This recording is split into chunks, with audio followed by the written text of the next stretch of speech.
CM Punk, and I am the voice of the voiceless. If you watched wrestling for the past 10 to 15 years and you love it and it's like within your blood, then you probably have some kind of feelings about that guy. I know I do. You know, just by doing one of these things, he made my job a lot harder over, 5-10 years ago. I don't like the guy. I mean, I don't know many people that do. I need you guys to understand this and hear this. And I need you to open up your ears and hear this. Nobody wants you here, they never wanted you here. That whole locker room's afraid to say it, not me. So get out and stop smirking at me like you did the other day, or I'll smack you right off your face. You talk a big game about workers' rights, yeah? Well, you've shown the exact opposite since you've gotten here. I love this place. I care about this place. This is my home. And this Sunday at Double or Nothing, I will not be defending this championship against you. No, for the first time in my life, I will be defending all elite wrestling from you.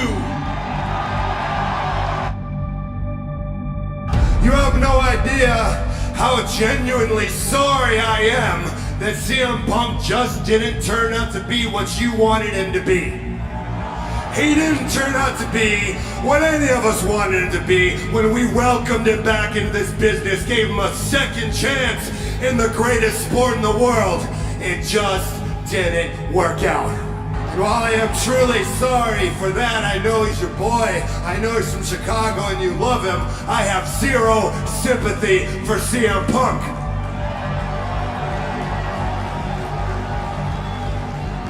And that is because CM Punk, fragile ego, fragile body, weak mind, weak spirit.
Can I tell you guys a story?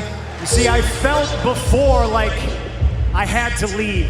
I didn't want to, but I knew I couldn't stay, and that was when I used to work for a place called Ring of Honor. August 13th, 2005 was my last match in Ring of Honor, and I famously came out with tears in my eyes. And walking out here today, I now know why I was crying, and it was a lot of reasons, but what it boiled down to was I had made a place where people could come work, get paid, learn their craft, and love professional wrestling.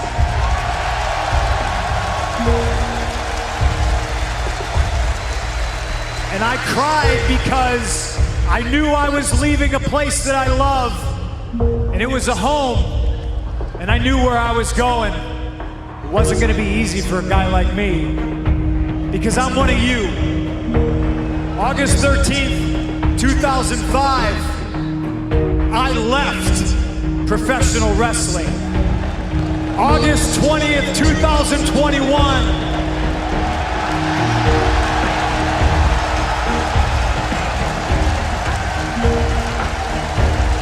I'm back.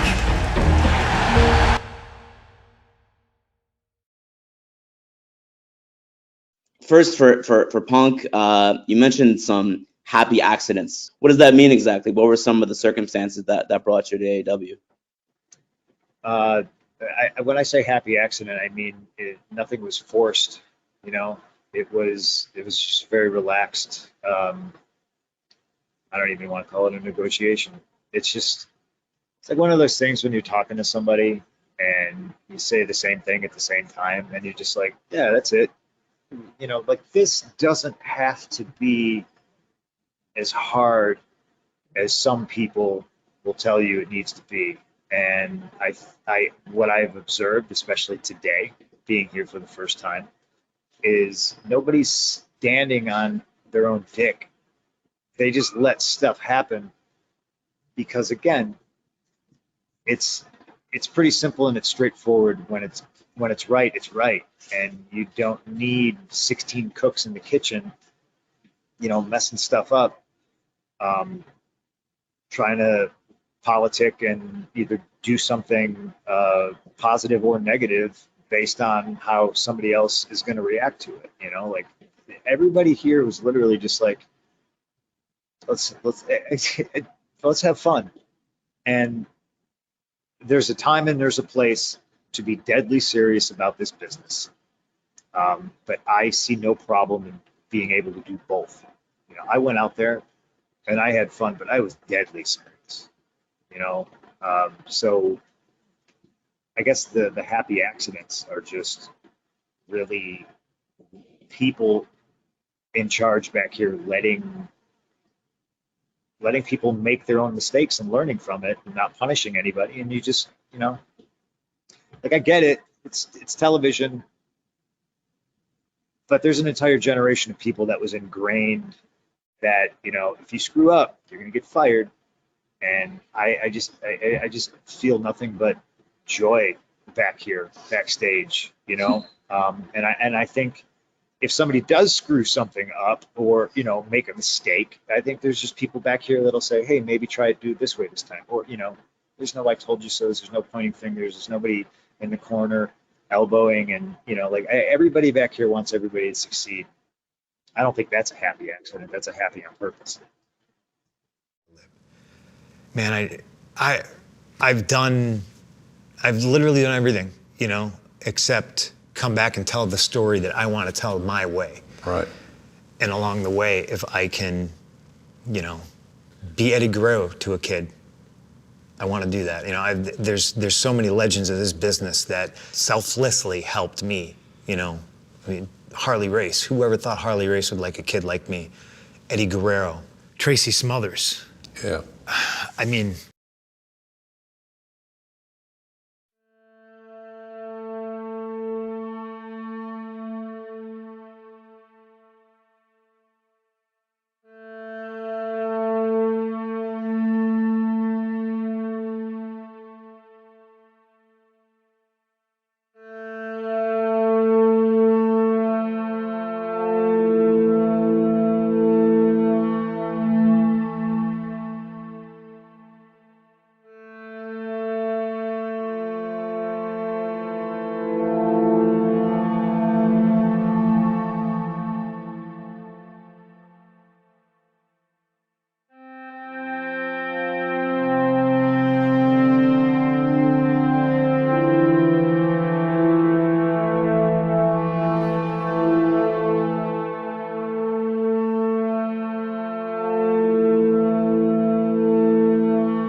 I'll spend all my time out here listening to you guys chant for him right now because it's important. It's important to me.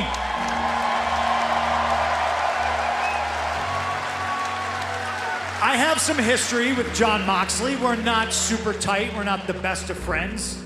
But, you know, last night I'm traveling here in a car. I got Larry riding shotgun and I get a phone call. And I have this situation explained to me. And I know what it's like to go and think you have to be so tough and better than everybody else and wrap up injuries and be sick and show up to work and do all these things that get compounded and help other people and be super generous and eventually get to a point where you have to take yourself off the hamster wheel. And I've been criticized for it. I don't want anybody to criticize Jon Moxley because I am goddamn proud of him.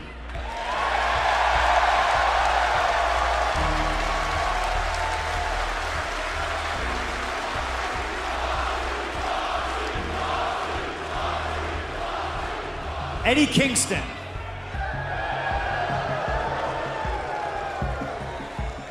You're not here, so I can't ask you to your face, so I have to do this, and maybe it's a little bit embarrassing, but, you know, I was embarrassed for you last week. You interrupted me, and I don't like being interrupted, all right?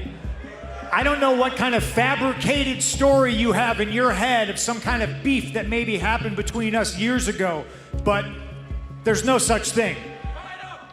Fight him? I would, but guess what? He's not here. Full gear is an option, yes, but also a little bit up the road is St. Louis. And Eddie, if you got the balls, because I got the time, I'll be in St. Louis, and I'll be there to accept your apology for interrupting me.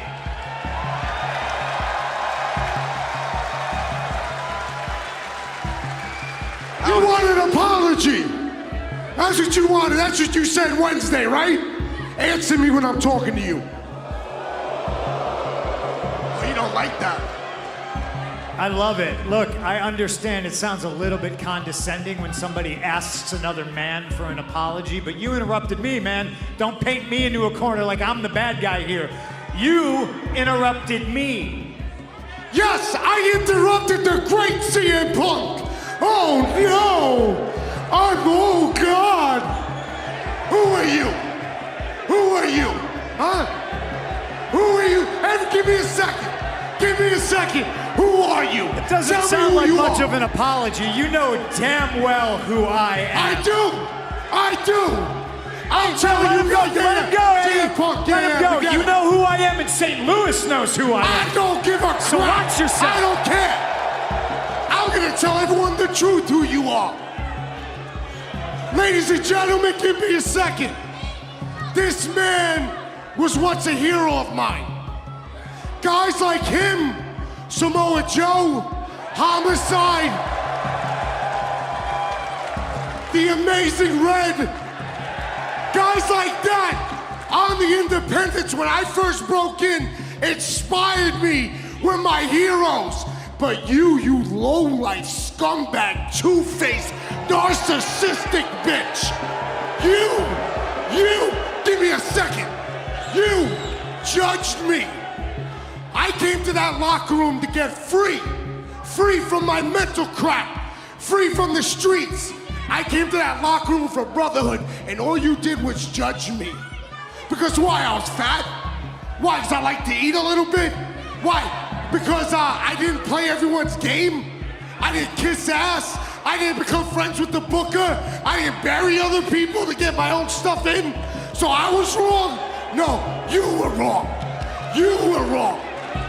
That's what I know. That's the Punk I know. Do you want to know what I hear right now? I hear you lumping a lot of baggage on me, but you named a couple other people in there.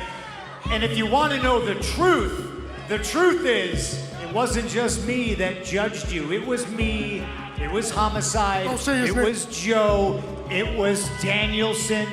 And listen, it's a hard pill to swallow, but we judged you and we held you to a standard of the potential that we saw in you. You're the one who fell short of that mark.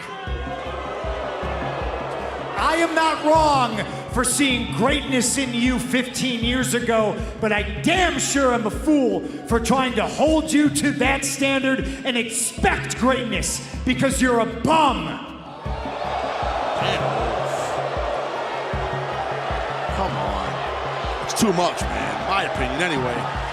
I need you guys to understand this and hear this. And I need you to open up your ears and hear this. Nobody wants you here. They never wanted you here. That whole locker room's afraid to say it, not me. So get out and stop smirking at me like you did the other day, or I'll smack you right off your face.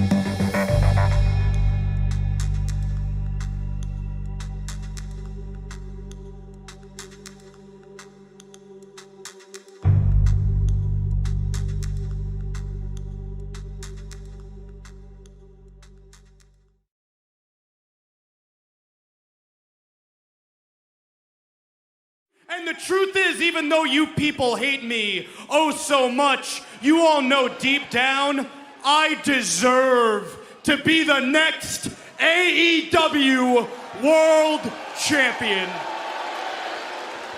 Because nobody in that locker room is nearly as good as me. Nobody in that locker room is on my level.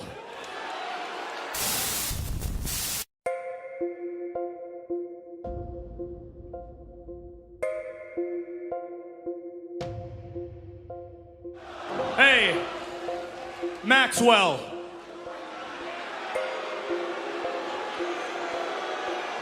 Quite frankly, you really hurt my feelings last week. I extended out my hand like a gentleman. And you really hurt my feelings, man. I mean, it was almost as bad as the time you quit, took your ball, and went home like a little bitch. And don't get it twisted, I respect you, man. I respect everything you've done. Hell, I even respect the fact that you're straight edge. But you know what I can't respect, CM? Is how you've handled our little situation here. And you can pretend there isn't one, but there is. There is. You know, you would do all your quaint little interviews and they would ask you, who are some opponents you would like to go up against? And you would name every single wrestler underneath the sun, except for moi. Now you can pretend it's because you weren't interested, but in reality, it's because you didn't want none. And who can blame you, Punky? I mean, your whole entire career on the stick, you've been big fish, small pond, and standing across from me, you're just a freaking minnow. You didn't want to go toe-to-toe with me on the stick, Punk? Well, too bad. Because I'm about to verbally finish you quicker than your UFC career.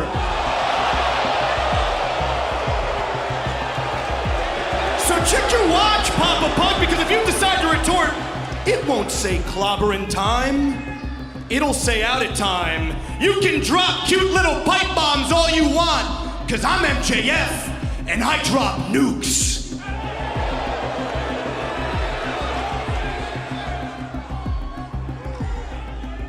I'm so disappointed in you. But let's not start there. Let's show our guest a little bit of Chicago hospitality. I want to thank you first and foremost for last week. You introduced yourself to me. That's what a proper young man is supposed to do to their elders. And I had no idea your first name was Maxwell. This entire time I thought MJF stood for my jealous fan. Look at me, Maxwell, I'm in your head. Probably has a lot to do with the fact that there's a poster of me on your wall.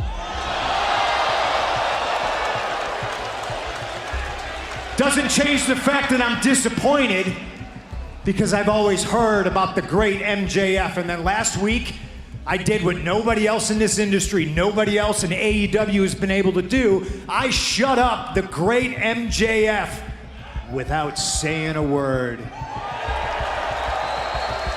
And you had 7 days. You had a whole week to think of good zingers, and you came out here with the lowest hanging fruit. He thinks he's somebody. He thinks what he does is revolutionary to the wrestling business, when in reality, he's just a less famous Miz.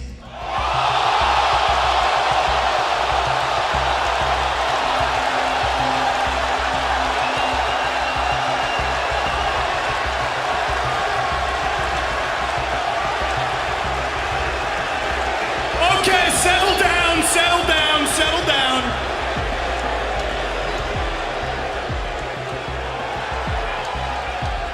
You know, Punky, that was really solid. I mean, really creative stuff. You know, it was almost what I wanted.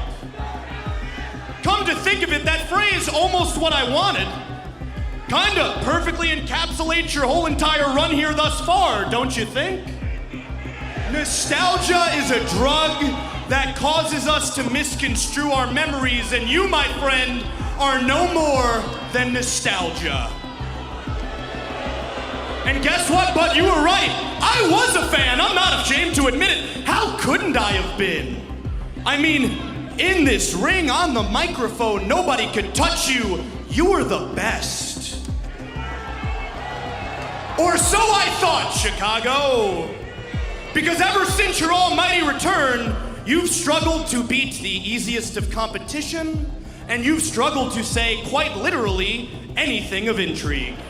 What happened to the guy I grew up on, man? What happened to the renegade, the ass kicker, the outsider? Because you might as well be coming out here preaching hustle, loyalty, and respect.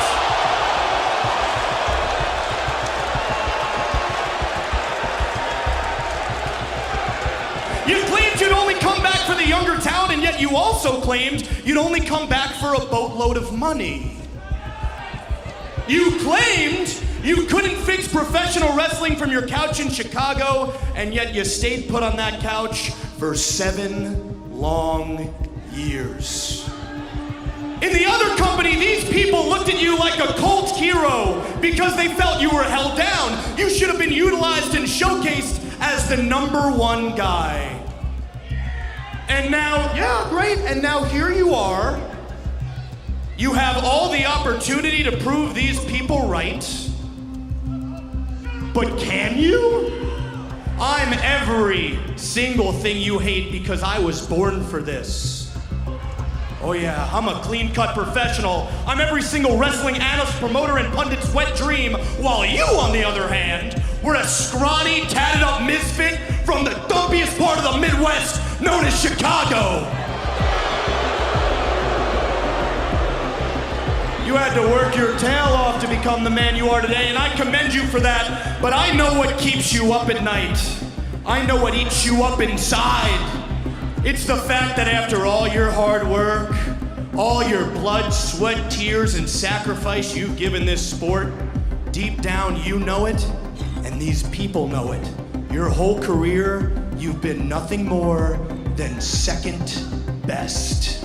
Whether it was the You Can't See Me Man, or the King of Kings, you were never quite up to snuff, were you? And I can assure you, now that you're standing in my ring, in my company, things will be no different, because you may claim to be the best in the world, but I'm better than you. And you know it!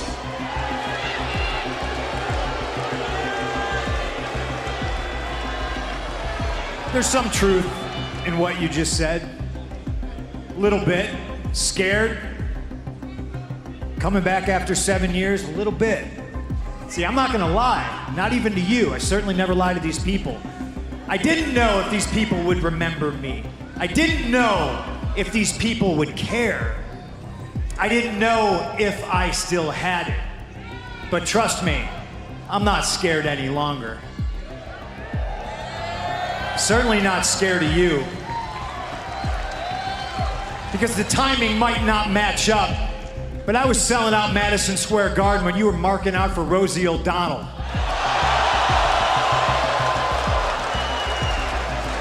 And the last time on this show, you did a song and dance, you made the New York Times. Wow! You want to sing me a song right now, Maxwell? Don't worry. You're standing in the ring with a professional and you're gonna make the New York Times again, but this time it's gonna be the obituaries. Because you have just enrolled yourself into a college your parents cannot afford. You talk too much. Yeah, just like me back in the day, except I always backed it up, and you can't back up shit without your backup. FTR. Sean Spears, Wardlow.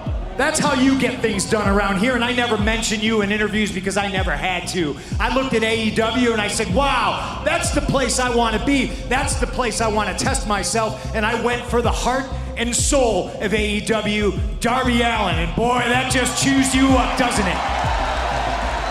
And I beat Darby Allin, and I didn't need a ring to do it.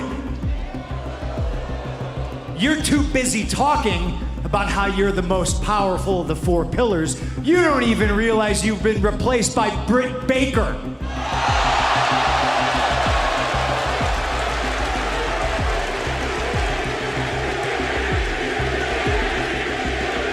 They call Chicago the second city, not because there's a city that's better than it, not because there's this city that was first, and you want to call me number two?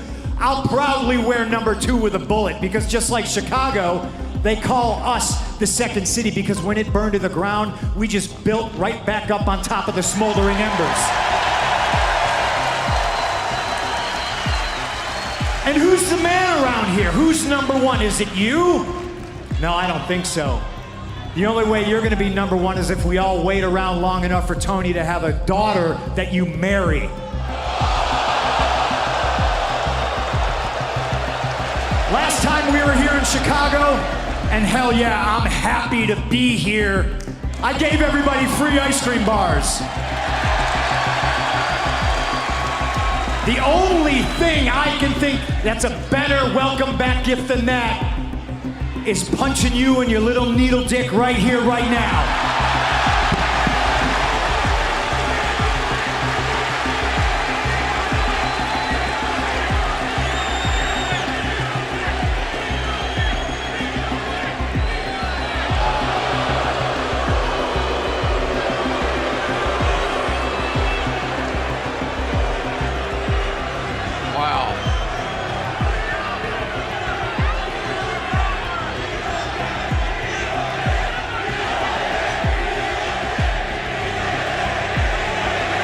Some serious pro wrestling TV, let me tell you. You're not kidding. Anybody surprised that he would roll under and leave?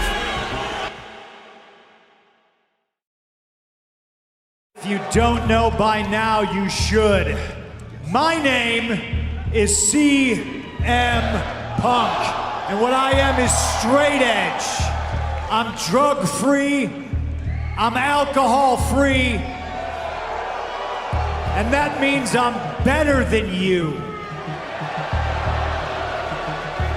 Does that sound familiar? Those words I spoke for the first time over 20 years ago, and they became the foundation of my career. And I can sit here in Nashville, Tennessee, and feel pride that foundation grew into such a career that I have managed to inspire the next generation of professional wrestling. Some of them are sitting in the locker room right now. Some of them became wrestlers because of me. Some of them became straight edge because of me. Hell, some of them sit like I do. And then there's MJF.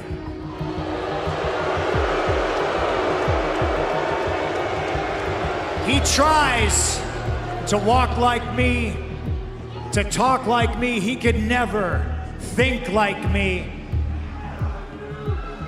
But when he beat me in my hometown twice, you would think that I would be furious, that I would be mad. But to tell you the truth, Max, I'm proud of you. Where you stray from the path is you fail to retain the knowledge of the lessons that you are being taught. Maxwell Jacob Friedman fancies himself Piper in Portland, Brett in Calgary, and Punk in Chicago, when in reality he's just shitty little Max from shitty little Long Island. The foundation of Max's career has been a ring that he has used to beat opponent after opponent, and it's a ring that he won with help from other people. So now the situation is this because of last week. Shout out to Jon Moxley, thanks for the assist. I now get to pick the time, the place, the date, and the match for my rematch with Little Max.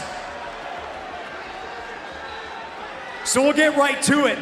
The time, probably right after sundown. The place is Orlando, Florida. The date is March 6th. The pay-per-view is called Revolution.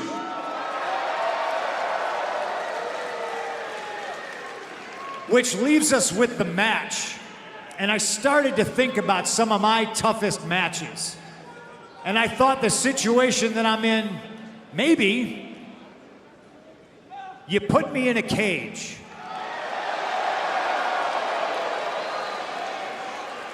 No, but let's be honest. I've seen Wardlow. I'm sure he can climb a cage. And Max can still run. Max can still climb out of a cage and run from the lessons that he so desperately needs to be taught. Piper in Portland. So I go back into the vault and I think of these matches that I've had with legends, matches that were hard. And the cage matches seemed like they were easy because, believe it or not, ladies and gentlemen, I've won more cage matches than I've lost. And losing got me thinking of what are the toughest matches I've ever lost. And the ironic thing about losing a tough match is that's when you learn. Those are the lessons that I really retain, because we need Max to learn some lessons. So I thought back on the toughest matches of my career, matches where I've literally left pieces of myself in the ring.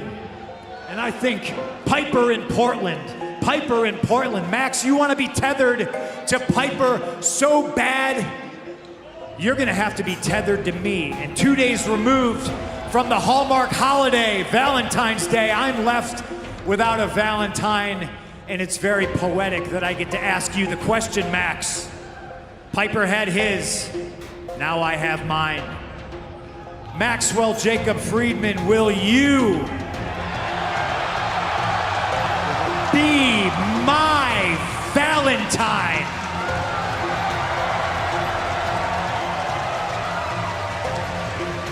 And I know Max is backstage right now pissing his pants because nobody wants to be in a dog collar match. Sometimes they take years off your life. I promise you they take years off your career, but that's the goal. That's the lesson you need to be taught, Max. So I'm gonna ask you to come out here right now because there's one more thing I need to tell you, and I wanna look you directly in your eyes when I say it. I want you to take it all in, Max. And I want to leave you with this. This picture.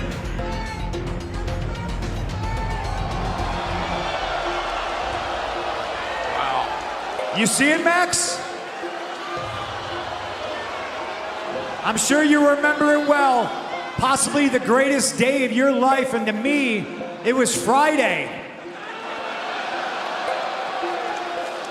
Sunday, March 6th, Orlando, Florida, Revolution pay-per-view is going to be the worst day of your life, and to me, it's just gonna be Sunday. The price you paid to see me on this day pales in comparison to the price you will pay on March 6th. The canvas I sit on's not gonna be stained with your shitty spray tan. It's gonna be stained with your blood.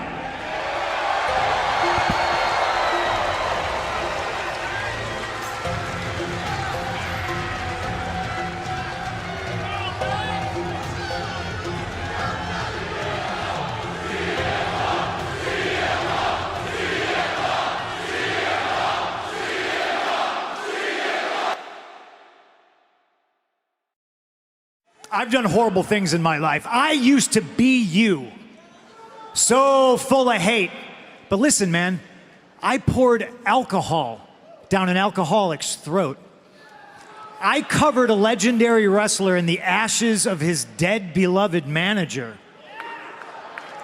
I mocked a wrestler's addiction until he lost his job because of it. And I'm here to tell you right now that all that hate, it's not just gonna keep you warm, it's gonna burn you up. I'd like to think that my respect isn't just given, it's earned. And right now, this is bigger than me. This is bigger than you. This is bigger than wrestling. This right here is about that 11-year-old kid who's at home watching right now, and he looks up to you the same way you looked up to me. That's what this is about. And I might be wrong, but I woke up this morning and I splashed water on my face and I looked at myself in the mirror and I asked myself a question. I said, are you the good guy? And I finally had an answer. And that answer is, I sure am trying.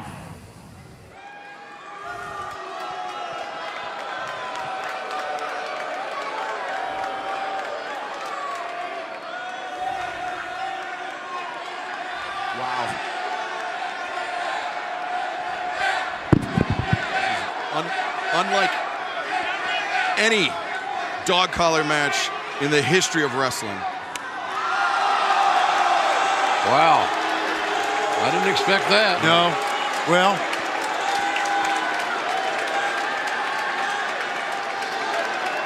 I mean, think about MJF as a young kid looking up to CM Punk, and now finally this cathartic moment after all those years of just hatred or disappointment in the heart of MJF.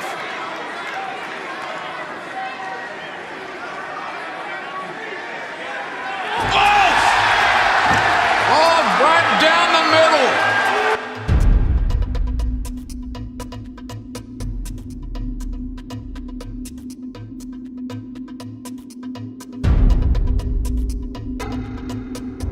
You stupid old man.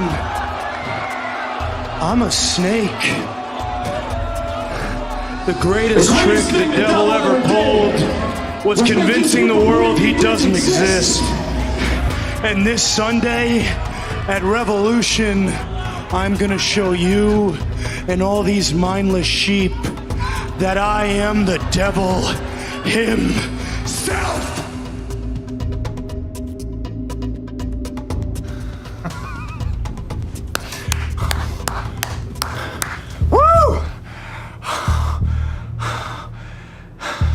Few people are gonna understand that being in this much pain makes certain people feel so very alive.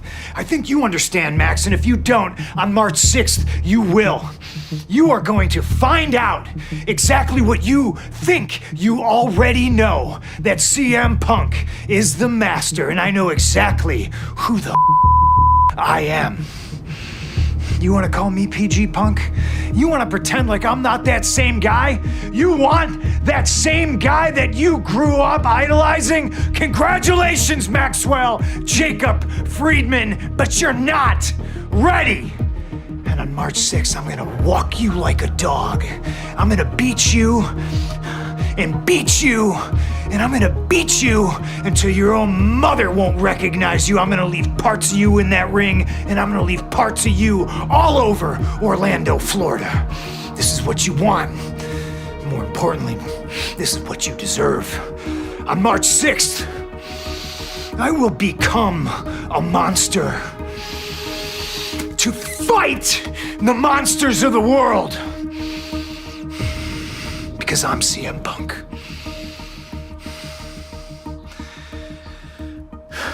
And I'm better than you.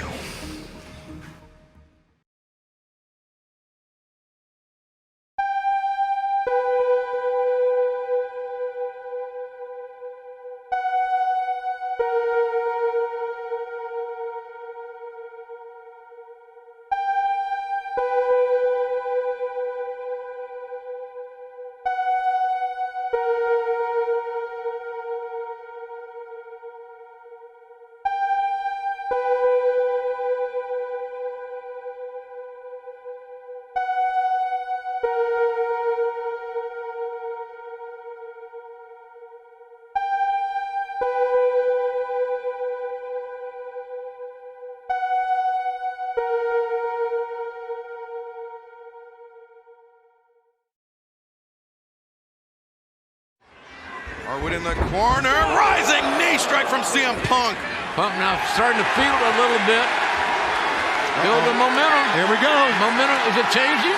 It looks like the momentum's changing. And, oh no! What a counter. Harwood saw that one coming. Now going for the sharpshooter. He's got the sharpshooter on. Shades of the great Bret the Hitman Hart with that sharpshooter. A submission, tried and true. And CM Punk with all that damage done to his lower back. You know he's got to be in agony at this point. Can he make that final crawl to the ropes? Punk rolling over. That's about the only way to give yourself some relief there.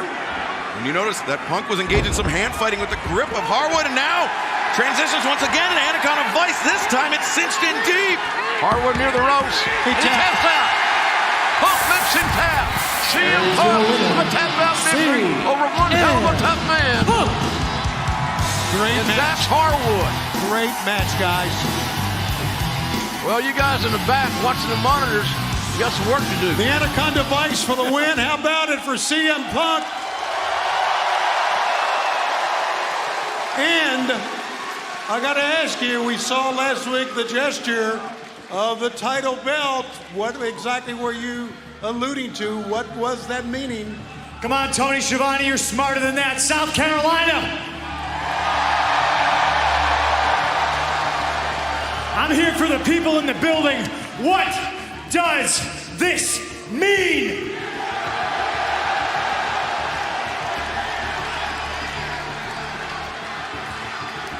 There's a couple things I don't know. One, I don't know who the champion's gonna be in a week's time. It's either gonna be Adam Cole, baby, or I'm gonna be looking down the barrel of some cowboy shit. There's a couple things I do know for a fact. There's a lot of gray in my beard, and before my time in AEW is over, there's gonna be a lot more gray. There's scars on my head, and I know before my time in AEW is over, there will be a lot more scars. And the last thing I know, before my time in AEW is over, I will be world champion. Ladies and gentlemen, I've never been in a locker room that is full of more talent than here in AEW. I don't know, 7, 8 months ago, before I walked through the curtain for the first time in 7 years, I asked myself a question, and that question was, can I still do this? And now I can proudly stand here in front of my fans in Philadelphia, and I can say, hell yeah, I can still do this. I'm a fan of Adam Page. Some of you people like me, I know you're all out of fans of him too. And this is not to disparage anybody I've shared a ring with here in AEW, except for maybe Eddie Kingston. But from Darby to Dustin Runnels, everything up until this point has been warming up, and I'm just getting warm. I can promise you one thing, because what I can't promise you is a win. I can promise you I will always give 100% of myself to you, because without you, there is no me. Without you, I don't come back after 7 years. Without you, I don't make it to Double or Nothing. Double or Nothing is in Las Vegas, Nevada, and I have never been a gambling man. But Hangman, listen to me, I will always bet on myself. Win, lose, or draw, Double or Nothing, you will know that you have been in a fight with CM Punk, and I will continue to fight until the wheels fall off. Now, I hate to be the bearer of bad news, but I guess as champion, it's my responsibility to tell you that your beloved CM Punk is not here tonight.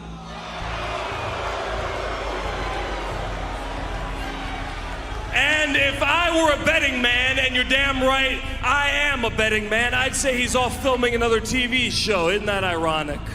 You said that you wanted a fight? Well, you've got one. And Punk, it will be the fight of your life! He's leaving. He's staring at the champion here in our broadcast desk. Now CM Punk. Buckshot! Lariat! What the hell? 1, 2, 3! Are you kidding me? Hey, we know this. It works. And the champ is pissed. Boom! The champion is pissed, fellas. He is pissed, and he is headed to the ring to confront the #1 contender for the AEW World Championship. Well, you know, the old expression, imitation is the most sincere form of flattery. It also wins matches. And boy, this is going to be good. Chicago, get ready. Pay-per-view world, get ready. Are you mad, Hangman? Huh? Last week, it sounds to me like you're taking this a little personal. I don't know why these people don't like me. When it comes to them, when it comes to you, when it comes to that title, it's not personal to me. It's just business.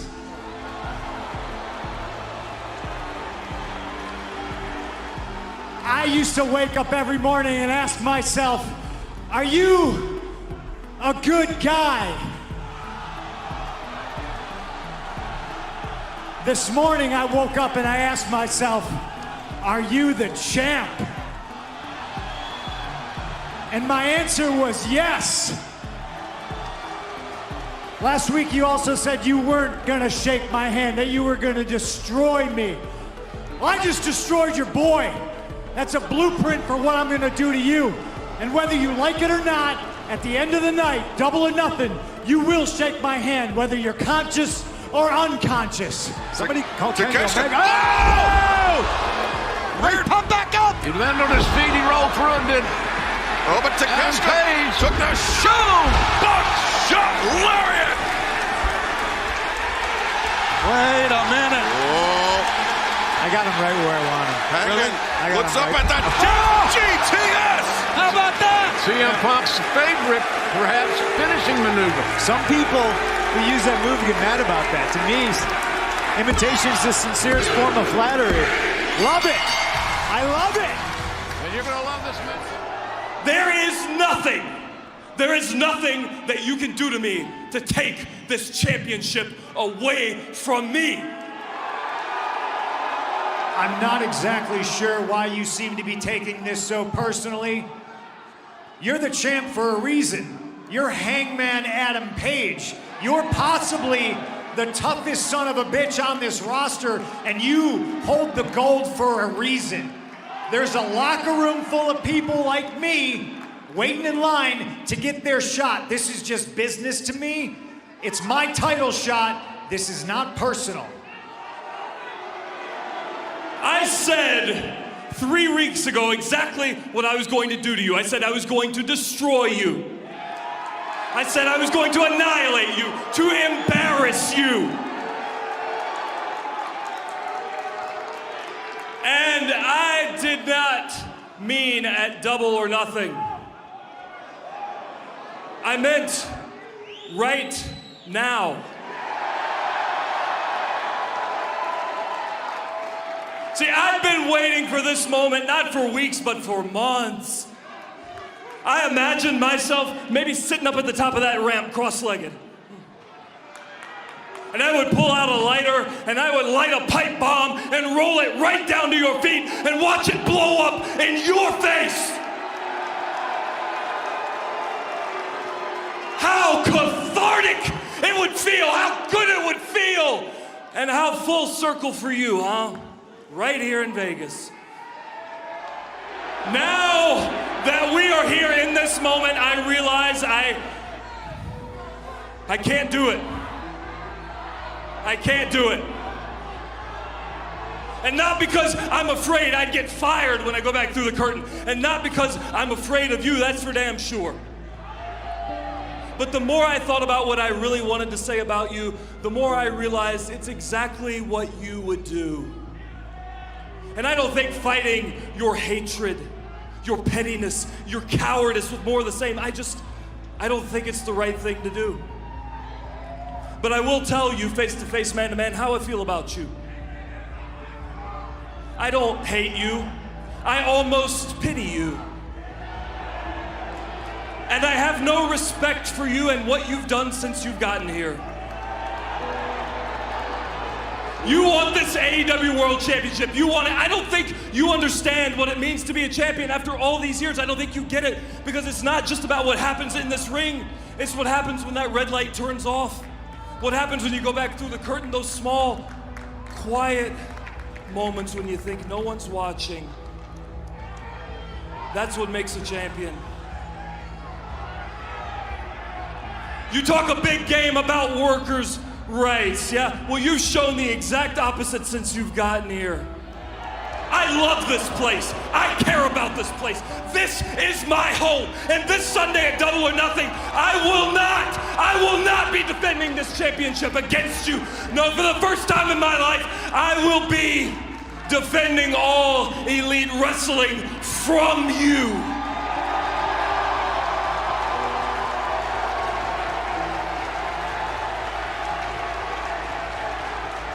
Like I said, man, I don't know why you're so angry. I don't know why you're taking this personally. It makes me a little bit confused.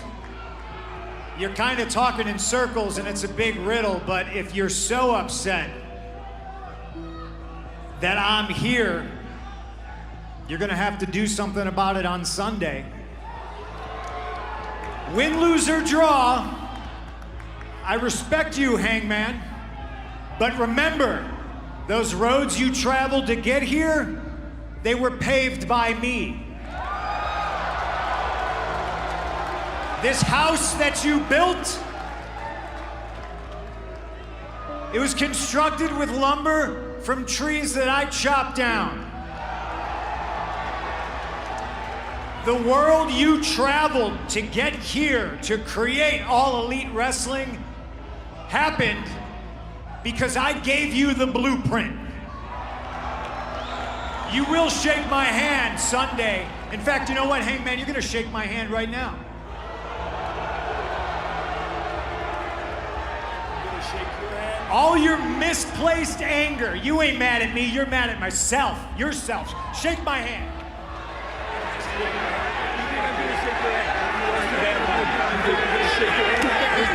Oh, it's bound to happen. A little bit of volatility. The individual angst is off the page, and there's only one way to settle it. And look at the smile on Punk's face and the moment of realization on Hangman. He knows he just walked into Punk's trap ahead of the main event this Sunday. And whether this thing's turned out, Punk, in his own crazy way, may have won the crazy hand of poker.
Kingston for one fall with a 20-minute time limit. Cutting down the aisle from Chicago, Illinois, weighing 218 pounds, he is the new All Elite Wrestling World Champion. I did the stage dive. What an idiot. I must have hit my foot on the top of the guardrail, but I didn't feel it. And you would think that shit would hurt, but when people caught me, they put me back down, I waited for FTR, and I'm standing on my foot, and it just didn't feel right, you know? But I thought, again, maybe I just whacked it or something like that, and then I wrestled on it. Blew a springboard, came off the top of like a double axe, like did all this shit. And what I eventually did is, I fractured my foot, but then I pulverized the bones. Pulverized is the word Dr. Jung used. I got good news and I got bad news. Which one you want first? It's okay, here's the bad news. The bad news is I'm injured and I need surgery. A couple of things are broken. The biggest one is my heart. Because I love nothing more than performing for all of you, and I wanted to go on one hell of a run. That's the bad news. The good news is I can still do all that.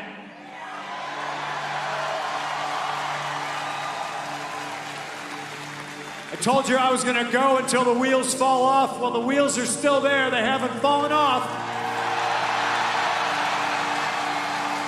It's just that one of them happens to be broken. But I've come back from worse. I've felt better than I feel today, but I am here to tell you that I've also felt a hell of a lot worse. This is a bump in the road. It hurts. It hurts like hell. I want to wrestle for you. I want to wrestle right now. And that being said, let's talk about this title. Let's talk about being AEW World Champion. I told Tony before I came out here that I don't want to hold this place up. There is a long laundry list of talent in the back that can fill my shoes. They can be champion. I'm talking Bryan Danielson.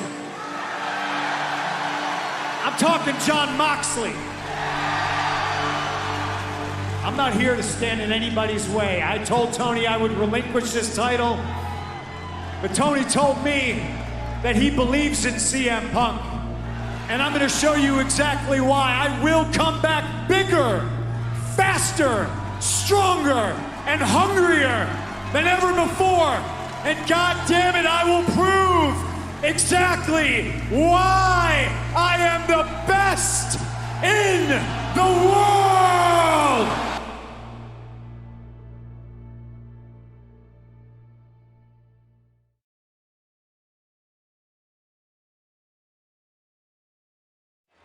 He's going to take out Moxley for good. And Matt Menard holding Jon Moxley. He's going to take out Moxley for good. Oh my God! Hold on a minute. My God! CM Punk! Oh my God! Oof! The AEW World Champion CM Punk. There goes Sammy. Has returned to Dynamite. There goes Hager. Man, Punk looks great, I gotta tell you. Oh, Jericho. Oh, trying to take out Punk, but Punk now right hands to the head of Jericho. What a shot right there. Punk has dominated. What an ovation. I can feel the damn ground shaking. And lest we forget, CM Punk is still the AEW World Champion. Punk arrived on the scene here and exploded Minneapolis. Punk, the difference maker, here tonight running off the Jericho Appreciation And look Society. who's left in the ring. There's a bigger story than some guys turning, hightailing and running. Yeah, we have two champions, and we know that the title must be unified at some point.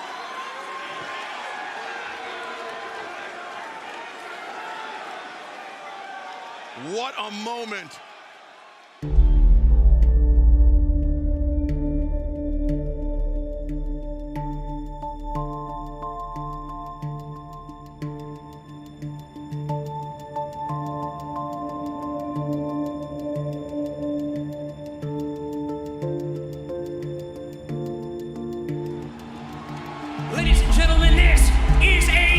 unification match to determine the undisputed AEW World Championship.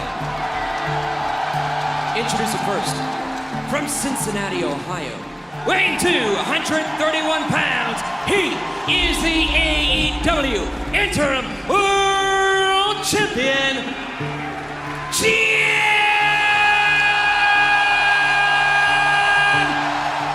Moxley!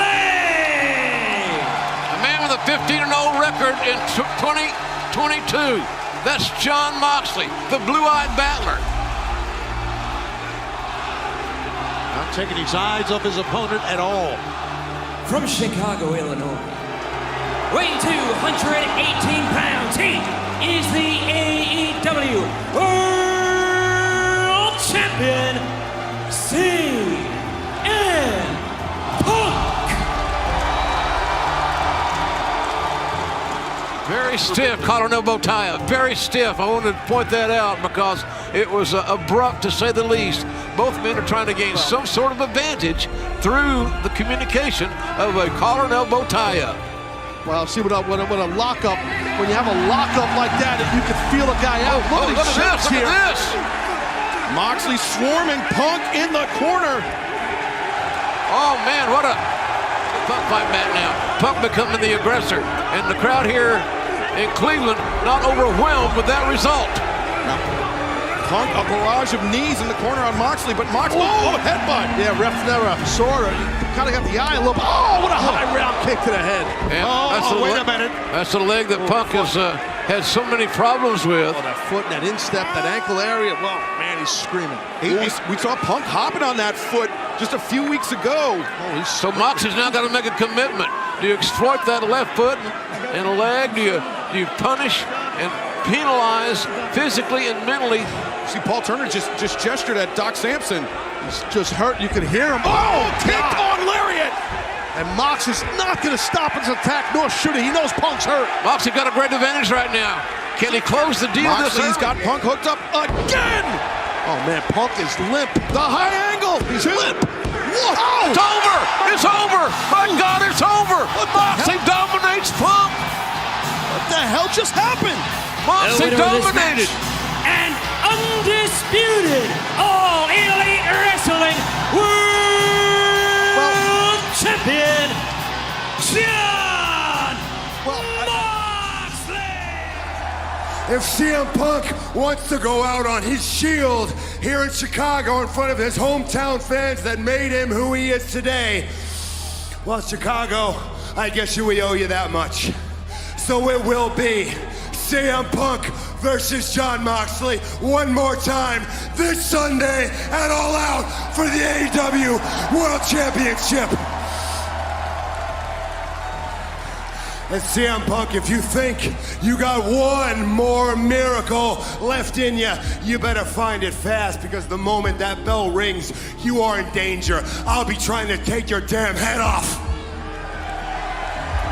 I'm gonna put on a display. I'm gonna put on a show, a display of brutality and glorious pro wrestling violence that CM Punk has never experienced.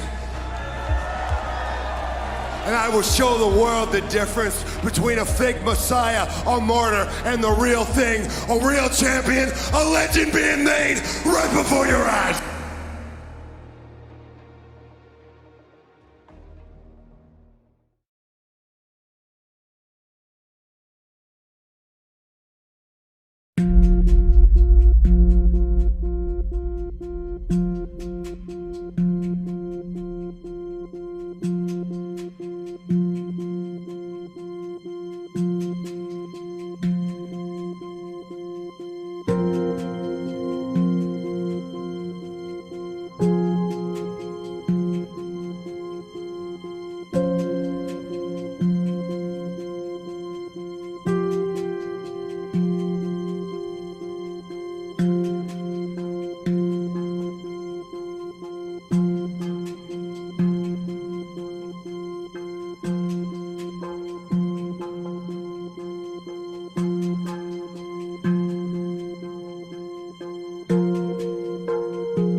Who here fancies themselves as a journalist? If you fancy yourself a journalist, even if it's for the silly world of professional wrestling, and you have journalistic integrity, people who report things, mostly that are bullshit, and slanderous lies against myself, if you are friends with somebody, he blew my spot. If you're not friends with him, I apologize. It's okay. But you should probably disclose who you're friends with. I'm not proud of you. I haven't had anything to do with Scott Colton in almost a decade. Probably wanted nothing to do with him even longer than that. It's fucking unfortunate that I have to come up here and speak on this when I'm on my time and this is a fucking business. Why I am a grown-ass adult man and I decide not to be friends with somebody is nobody else's fucking business. But my friends, if I fall backwards, will catch me. Scott Colton, I felt, never would have. My problem was I wanted to bring a guy with me to the top that did not want to see me at the top. Okay? You call it jealousy, you call it envy, whatever the fuck it is. My relationship with Scott Colton ended long before I paid all of his bills. I have every receipt. I have every invoice. I have every email. I have the email where he says, and I quote, "I agree to go our separate ways. I will get my own lawyer and you do not have to pay anymore." That's an email that I have. The only reason the public did not see is because when I finally had to countersue him through discovery, we discovered he shared a bank account with his mother. That's a fact. And as soon as we discovered that fact and we subpoenaed old Marcia, he sent the email, "Oh, can we please drop all this?" Now, it's 2022. I haven't been friends with this guy since at least 2014, late 2013. And the fact that I have to sit up here because we have irresponsible people who call themselves EVPs and couldn't fucking manage a target, and they spread lies and bullshit and put into a media that I got somebody fired when I have fuck all to do with him, want nothing to do with him, do not care where he works, where he doesn't work, where he eats, where he sleeps. And the fact that I have to get up here and do this in 2022 is fucking embarrassing. And if y'all are at fault, fuck you. If you're not, I apologize. But what did I ever do in this world to deserve an empty-headed fucking dumb fuck like Hangman Adam Page to go out on national television and fucking go into business for himself? You talk a big game about workers' rights, yeah? Well, you've shown the exact opposite since you've gotten here. I love this place. I care about this place. This is my home. And this Sunday at Double or Nothing, I will not be defending this championship against you. No, for the first time in my life, I will be defending all elite wrestling from you. Didn't do a goddamn thing. I made it really clear in Forbes, and I just want to make it clear again. Nick, it's not his position to make it very fucking clear. There's people who call themselves EVPs that should have fucking known better. This shit was none of their business. I understand sticking up for your fucking friends. I fucking get it. I stuck up for that guy more than anybody. Okay? I paid his bills until I didn't, and it was my decision not to. Yeah, but I shouldn't have no commented when Nick first said it. It's my fault. And if I had it, it's my fault. I appreciate it. I should have not taken a head off because you never said. I'm trying to run a fucking business. And when somebody who hasn't done a damn thing in this business jeopardizes the first $1 million house that this company has ever drawn off of my back and goes on national television and does that, it's a disgrace to this industry. It's a disgrace to this company. Now, we're far beyond apologies, right? I gave him a fucking chance. It did not get handled, and you saw what I had to do, which is very regrettable, lowering myself to his fucking level. Where are we? Where are we tonight? There's somebody that's from around these parts that I would like to challenge to a rematch, and I would like to do it right here, right now for you beautiful people.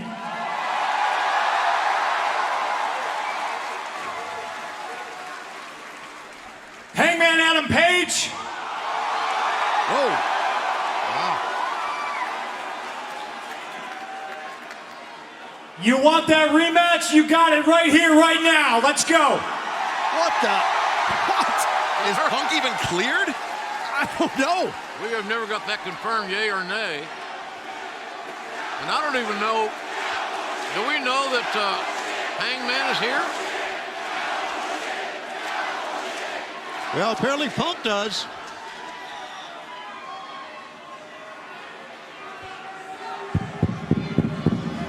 Well, this is the first time we've heard from Punk since that match. First on time. My on sentiments Dynamite. exactly. Now on to the important things. That's not cowboy shit, that's coward shit. A little bit of advice, and I suggest you take. The apology must be as loud and as public as the disrespect. But that's where we're at right now. And I will still walk up and down this hallway and say, if you have a fucking problem with me, take it up with me. Let's fucking go. Sorry to keep bringing this fucking up, but I've never spoken his word in I don't know how long, so I'm a little fucking pissed off about it. It's fine. When it came down that he was going to sue me, I asked to talk to him. He refused. I asked for mediation. It was denied. I offered him money. He said it was not enough. He went ahead with the lawsuit and sued. It's his fucking funeral. I don't care. He shares a bank account with his mother. It tells you all you need to know about what kind of character that is. You were always very nice to me. Thank you. I appreciate it, Nick. I'm sorry if I'm a little fucking snippy. That's fine. I'm hurt and I'm old and I'm fucking tired. And I work with fucking children. I respect your situation. I regret not answering your question. Man, I only asked it because I have some familiarity and just wanted some clarification on the story. Man, I should have just taken it head on like I did with Blake and Forbes recently. We're all learning here, Tony. It's okay. Thanks. Thanks.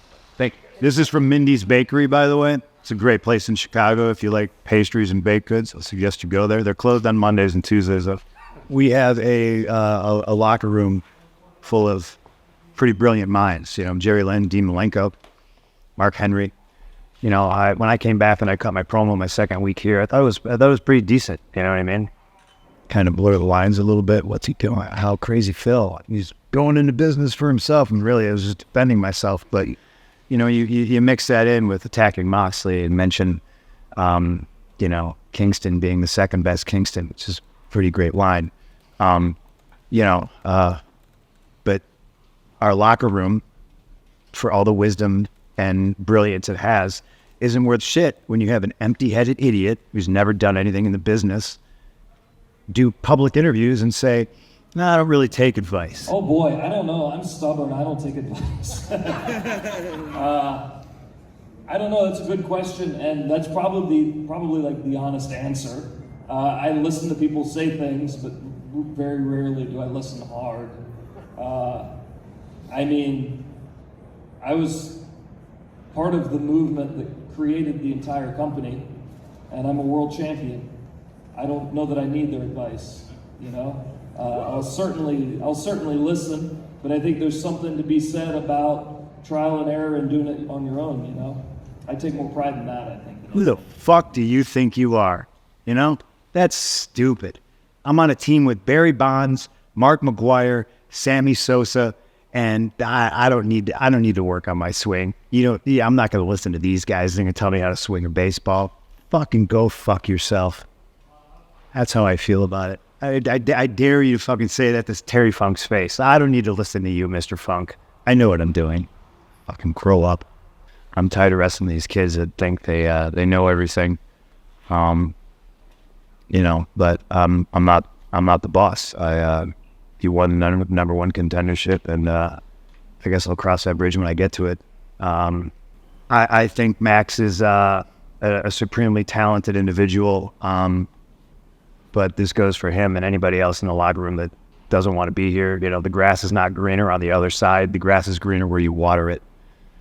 And Max likes to shit where he eats instead of watering the grass. So we'll have to see how that goes. Thanks, Izzy. I hope you all have a good night. Please be more responsible with the news you get from certain people, and just remember we're human beings. Thank you. Brawl happened at AEW right after the show for after All Out. An investigation is happening. Suspensions have been handed out. You guys know the whole story. So, Dave, let's go into this. You know, this is crazy to talk about. You know, everybody knows the importance of the success of AEW and professional wrestling, and especially in that company. Everything matters right now for them. And the fact that this happened it really is surprising to me. Well, I mean, I could see a lot of it coming, but the brawl part, I didn't see coming. And even the Punk stuff at the Scrum, I mean, I guess I saw it coming the minute he got in and started. I kind of could see where that one was going, but I didn't know that he was going to do that. But yeah, the fight I didn't see coming, and that kind of changed everything. And I don't know the fallout yet. I mean, obviously, the fact that, I mean, Punk's out. He tore his triceps. He's already had surgery, so he's out for 8 months ish, and so that's a lot of time to heal wounds and to perhaps bring him back, perhaps not. I don't know. And then as far as like the Young Bucks and Omega got stripped of the trios titles, which means that I mean, I was not shocked, but a little surprised, because if it's only going to be, let's say, a quick investigation, they look at it for a couple weeks, they decide they're going to bring them back at that point, or just do a quick suspension and bring them back then. They really didn't have to strip them of the championship, but they did right away. So that I thought to be very interesting, and that maybe even the most interesting aspect of the post-fight situation was stripping them of the titles, because in theory you would only do that if they were going to be gone for longer than I presumed that they would be gone, but we'll have to wait and see. The issue that occurred after the press conference following All Out and the brawl involving CM Punk, the Young Bucks, Kenny Omega, and a number of others, everybody involved, including those breaking up the fight, ended up being suspended by AEW. So right now, to the best of my knowledge, and I mean there may be phone calls being made right now for all I know, I believe that if you were involved in breaking it up, you are off suspension. But if you were actually involved in the fight, I presume even if that means someone threw a chair and hit you in the eyeball, you are still on suspension. So the good news is the investigation has continued to the point where they are now taking people off suspension. But I mean, everybody else who is still suspended is in the dark and just waiting to find out, are we going to get a call? Are we not going to get a call? Is there going to be some sort of, on top of the suspension, will there be fines? Is anybody going to, no one knows anything. Then we're going to be talking about, is this Elite versus Death Triangle match and the big return that they had on this show, because this was the first time that the Elite has been seen on AEW since Brawl Out. Seemingly, the investigation has concluded, and the Elite's back and CM Punk isn't. Take from that what you will. He's injured. Yeah, he's injured. You're right, he is. I felt that the story that I was able to tell with Hangman was one that I was very proud of, and I felt that the people were behind him, and I was happy that we were moving forward in a direction that didn't necessarily require me. I felt that now is a good time to get this stuff taken care of. Then I felt like 8 months had passed and it was time to come back. And it was kind of like the GIF, of the dude walking in with the pizza boxes and the whole room's on fire. I was like, what's with this strange atmosphere? What's with this strange aura? Why does something feel so ominous right now? And I didn't even know. I couldn't figure it out. Next you knew, there was more stuff happening. And I'm like, how? And again, like it's so surreal, because it's almost like it never even happened. It happened, of course it happened. But I wasn't even, I hadn't even gotten like familiar with my surroundings yet, or re-familiarized backstage with the new AEW at that point. Because I mean, there are new people in the locker room, and a lot had happened in 8 months. So to kind of come back and see a lot of old faces and be like, oh hey, but then feel this eerie sort of, to feel like I was in Erie, Indiana for a second. It's like, oh boy, stranger things started happening. Where I was like, oh man, what do I do? This isn't right. Someone needs to be the voice of reason. This is silly. And it's just like things fell off the rails, and we were just involved in a very silly situation that people are probably going to be talking about for months and possibly years to come. Does that I don't bother know. you that people are going to be talking about that for so long, and sort of like the question mark about that? Do you wish, like, I mean, I'm sure it would just be nice to sweep it under the rug and kind of it is what it is, but we live in a world where everyone has these little nuggets of information and are trying to connect the dots on things, but... Here's the way that I look at it. Like, I've been involved in competitive sports, contact sports, at the highest level. And some people on our roster have, some people on our roster have not. Mm-hmm. But I feel like if you have, you've probably been in a spat or two with a teammate, and maybe sometimes, a time or two, it might come to blows. You know, it happens. Coming from that sort of background, there was a point to it all when I felt like, oh, this just happens. We're going to get over it. Let's just calm down and talk it over. No, nothing is. We're all doing okay here. You know, this is, we're getting it out of our system. No problem. But let's maybe stop, you know? And in the end of things, there were, it's just, we just don't live in that world anymore, I suppose. Yeah. It's sometimes there are things, especially now when you're in a multi-billion-dollar industry where there are sponsorships on the line, TV deals on the line. It's not like it's the Wild West anymore. Yeah. No, it's not. And you know, it's not high school football. It's not you know, a little tip that you might have with someone on your fellow amateur wrestling team or whatever, or maybe someone held a submission too long in jiu-jitsu training. It's not that. And these things just shouldn't even be happening. So again, super big shame. Sucks. I can understand all the various viewpoints. It's a shame that the general public and a lot of people aren't ever going to know exactly how it went down, what went down, and how it could have been prevented or how it could have, you know, ended differently. But that's just sort of how things go, again, when it's a big business operation. But I think if anything, the important part is that I don't think anyone is happy that it happened or is proud that it happened or anything like that. I think across the board, everyone thinks it was a terrible situation that was unnecessary. It's great to be here tonight where it all began for AEW, right here at the MGM Grand, right here in Las Vegas. And it's very fitting that we're here tonight where it all began to make an announcement about the start of a new beginning for AEW. AEW Collision starting June 17th on TNT. Last week we announced some of the cities for our opening tour with events coming up in Toronto, Hamilton, Regina, Calgary, and Newark. But what we haven't announced yet is the location for the very first AEW Collision. The first episode of AEW Collision will take place Saturday, June 17th at 8 p.m. Eastern, 7 p.m. Central on TNT from the United Center in Chicago, Illinois. I'm looking forward to a great show, and I'm sure you are too. It's going to be a big night of wrestling, and we have a lot to look forward to this weekend at AEW Double or Nothing. The last few weeks, we've made some announcements regarding the debut of AEW Saturday Night Collision, starting June 17th at the United Center in Chicago, Illinois. I'm here tonight to give you a little more information about the debut of AEW Collision.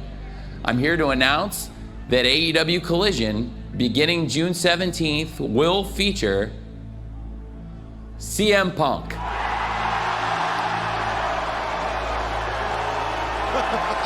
Bombshell announcement from Tony Khan about Collision. Wow. Holy smokes. That's awesome. Look at the CM Punk shirts and the reaction. Like Mussolini. Wow.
know if you guys heard, but I'm tired of being nice.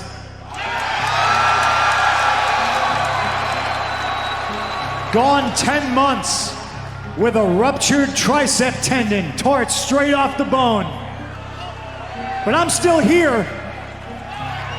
And as long as I am, this is the professional wrestling business. It's a business of grown-ups. This has never been a popularity contest. We all know I probably would have lost that one a long time ago. So tonight we're gonna have a little conversation about the future, but first, I would like to have a little conversation about my past, which I don't think is checkered. If you would have told 15-year-old me that you're gonna sell out the Budokan, that you're gonna sell out Madison Square Garden, that you're gonna sell out multiple times over every single building in Chicago with a roof.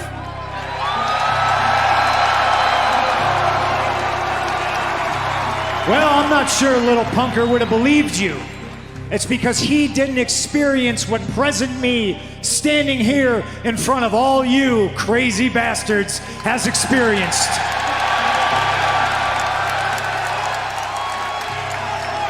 I'm tired of being nice. Tell me when I'm telling lies. I did all these things and I got here to this place riding a wave, riding the backs of smart, passionate, professional wrestling fans like you. And oh gosh, I never fit in somewhere more in my entire life than I have here in professional wrestling. I love you for it. I love you because you love me. And you love me because I have never compromised. I have been unapologetic my entire career.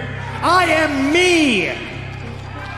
And I couldn't have done all this without all of you. But it seems there's some people that hate me for the same reasons you all love me. Hey, listen. I understand that the sheer magnitude of me makes people uncomfortable. I very much understand that my mere presence makes people uncomfortable. That's because I am the truth, and the truth is painful. This sign right here says CM Punk is my hero. You can call me that. This sign here says Pepsi Phil. You can call me that. This sign here says CM Junk. You can call me that. Boo me, cheer me, love me, hate me. You all do it because you know I'm right. You can call me whatever you want. You know what David Zaslav calls me? One Bill Phil. That's because I am the one true, genuine article in a business full of counterfeit bucks.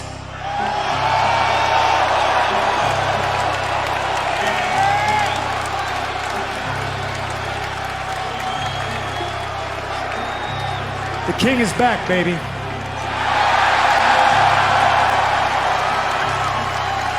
And I do have a lot of things to get off my chest. I got a question, Chicago, and then I'll get out of your hair. Why would I change? This is what Joe Strummer trained me for. I will always speak truth to power. I will always be myself. I will never compromise. And there's the people that think that they are owed an apology.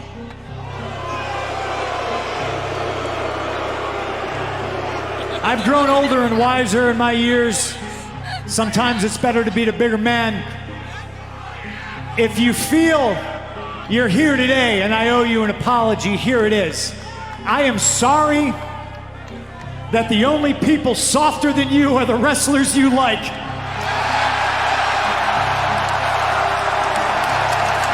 Tell me when I'm telling lies.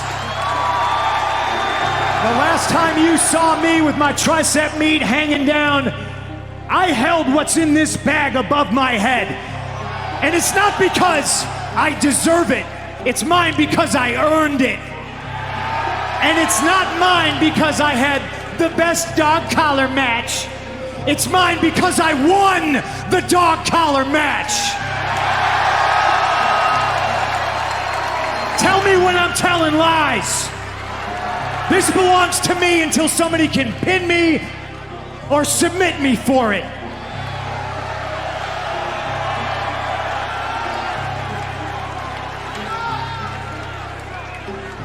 And there are those of you who I'm sure were praying to whatever God you believe in that I'm going to put these down here in this ring and walk into the sunset never to be seen again. But until there is somebody in this company that can fill these boots, they belong on my feet. Tell me when I'm telling lies.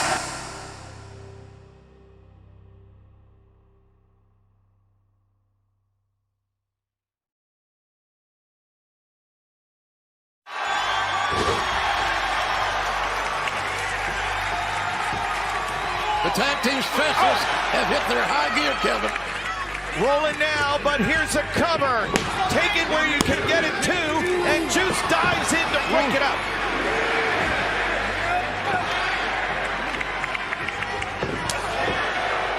Well, come on, from the blind side, Jay White.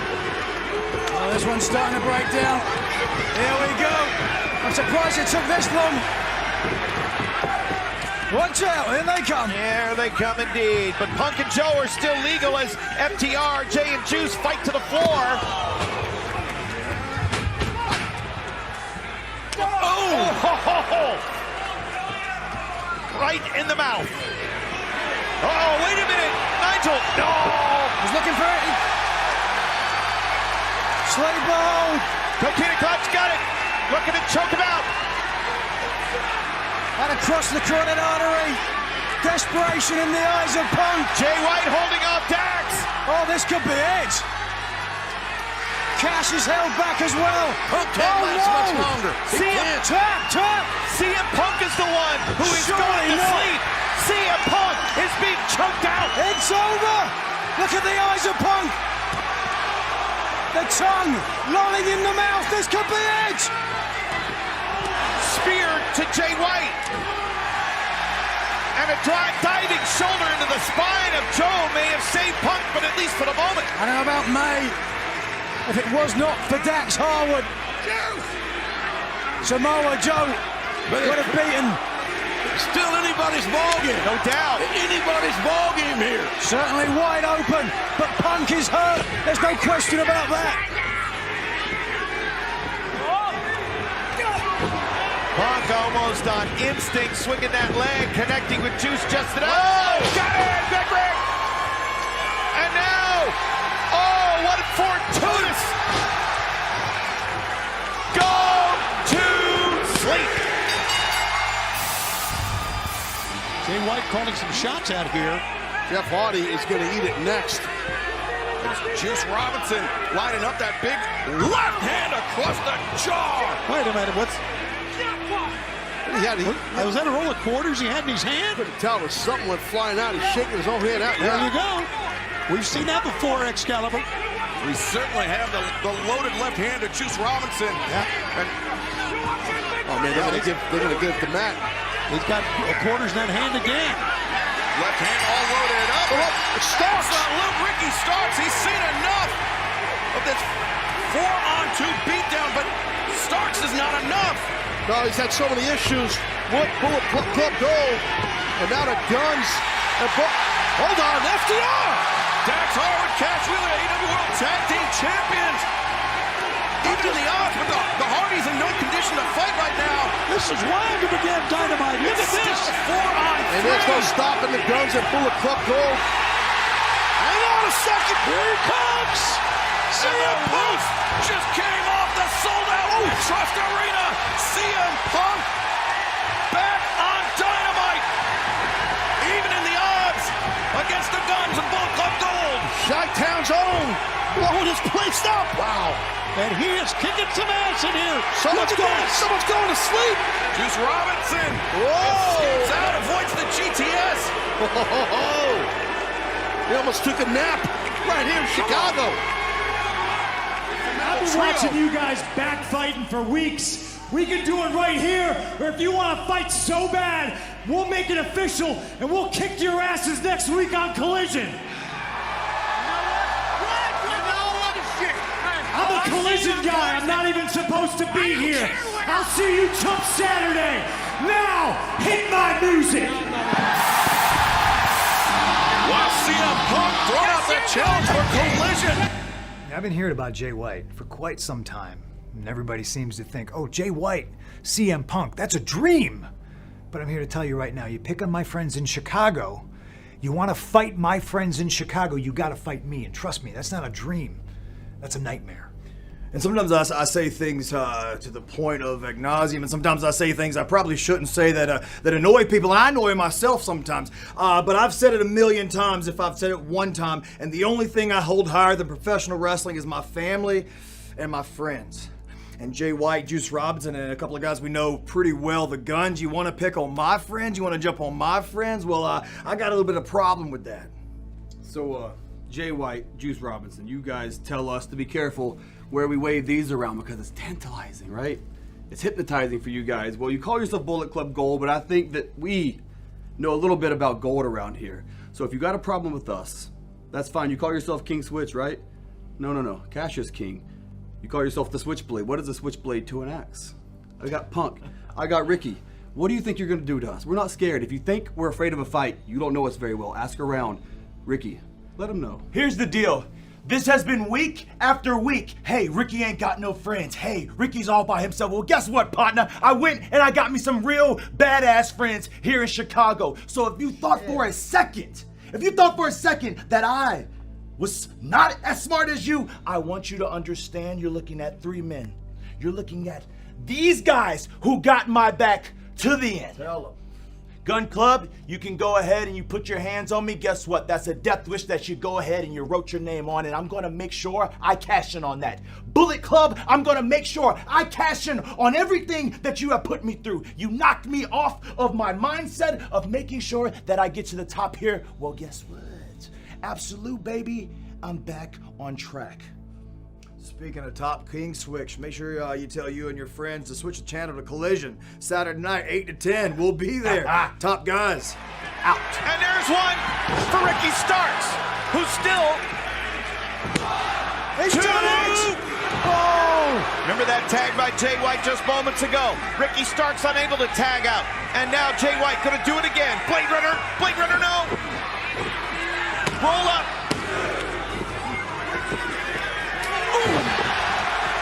The spear. Down goes Colton. Watch out. Austin. Spears all around. But the legal man still on his feet. Ooh, left hand right there. The official didn't see it. He did not. That sets him up perfectly for Blade Runner. That'll do it. The left hand of God and the Blade Runner leads Bullet Club. Is it great to be alive in Regina on a Saturday night or what?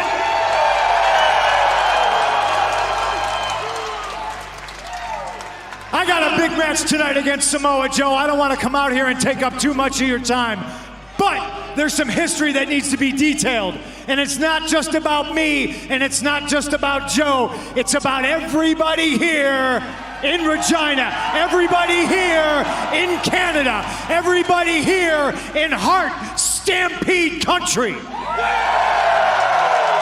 I recognize the gravity of the moment. This is the biggest match of my career.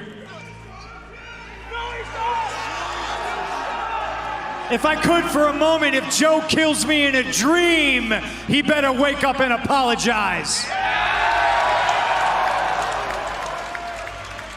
Feels like the end of the tournament, feels like the finals of the tournament, but it's not. If I said it was, I'd be looking past Powerhouse Hobbs. I'd be looking past Absolute Ricky Starks. But tonight, history will be made. Samoa Joe has said it, and he is right. Kevin Kelly has said it. Time will stand still. 18 years since I've been in the ring with Samoa Joe. I got missing teeth because of this man. I got scars like a road map up and down my pretty face because of this man.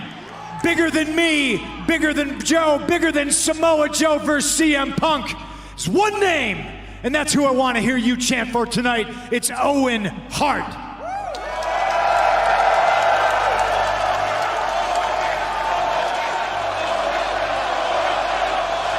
If it wasn't for Owen Hart, a lot of that locker room would be empty right now. If it wasn't for Owen Hart, I might not be here right now. So you can champion CM Punk.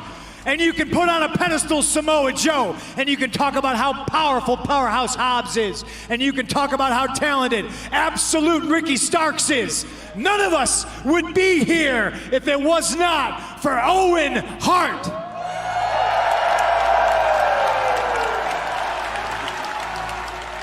And ladies and gentlemen, I am a hockey guy, and I know we're in Pat's country, and this is a hockey town. But I'm also not superstitious. I will walk under ladders. I will break a mirror right before the biggest match of my life. And I will touch the trophy, not because I deserve it, but because I will earn it.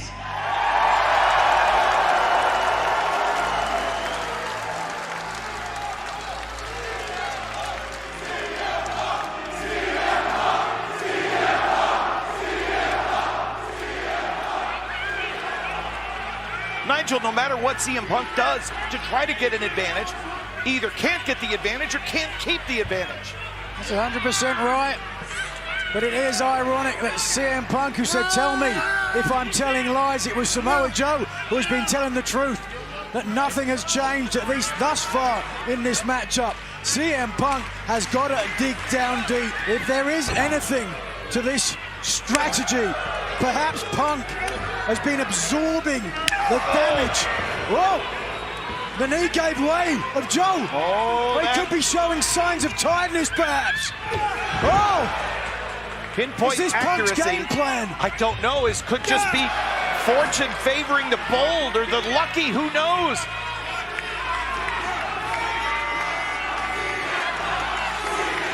I said Punk hanging on for dear life.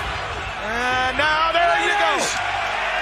How do you avoid the choke? Don't get in it. Well, now what? He's in it now.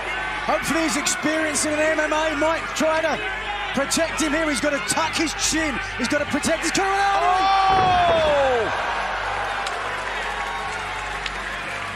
What was left in the tank of CM Punk? They had just been expelled. A pair of Kawada kicks. And now elevation. Oh, he thought about it for a second. Second effort, nothing to it. Got it! And two, he knows. Oh! Well, whatever he had in mind before, the elbow drop. Is he trying it again, I don't know, and Joe's even further away this time, and Joe is not going to have it. They say the definition of madness. Wait a second! Uh-oh, in position for the ultimate coup de grace, Nigel. Punk saw it coming, the muscle buster. Did not want to get caught with that.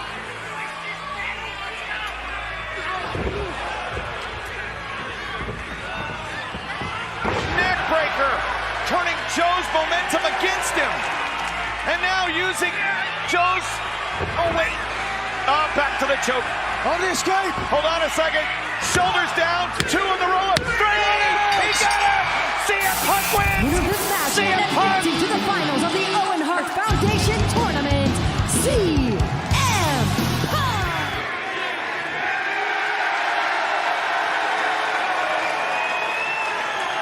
Respect is earned. Oh no!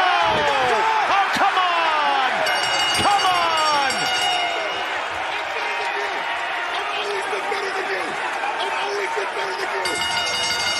Somebody's got to get in there and save Punk.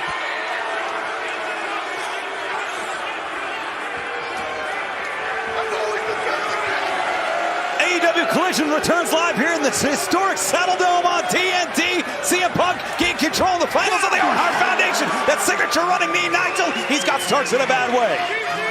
This has been an incredible matchup. The final of the Owen Hart Foundation men's tournament.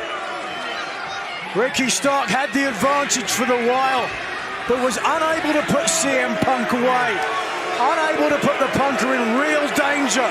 CM Punk will not make that same mistake when it comes to Ricky Stark, now that he has the advantage. Big boot! Ricky Stark's here! Am I going to eat my words? Whoa! Oh, satellite DDT blocked by Punk. It's Starks now. Punk, the first man to his feet. Wait a second. Yeah, great use of leverage in the Lamai Stroll. 2! It Starks! 2 quick falls there, 2 near falls. Punk swinging a kick there. Connects in the midsection to Starks. Punk certainly showing the wear and tear, not just from this match, but the matches prior in the tournament to get here. And up the ladder again with that knee. Right under the jaw this time. Paying dividends. Oh, hold on a second. Short clothesline countered. This time, satellite DDT. Plants Punk. Shoots the half hook to leg 2. Ricky Starks almost pulled the cup.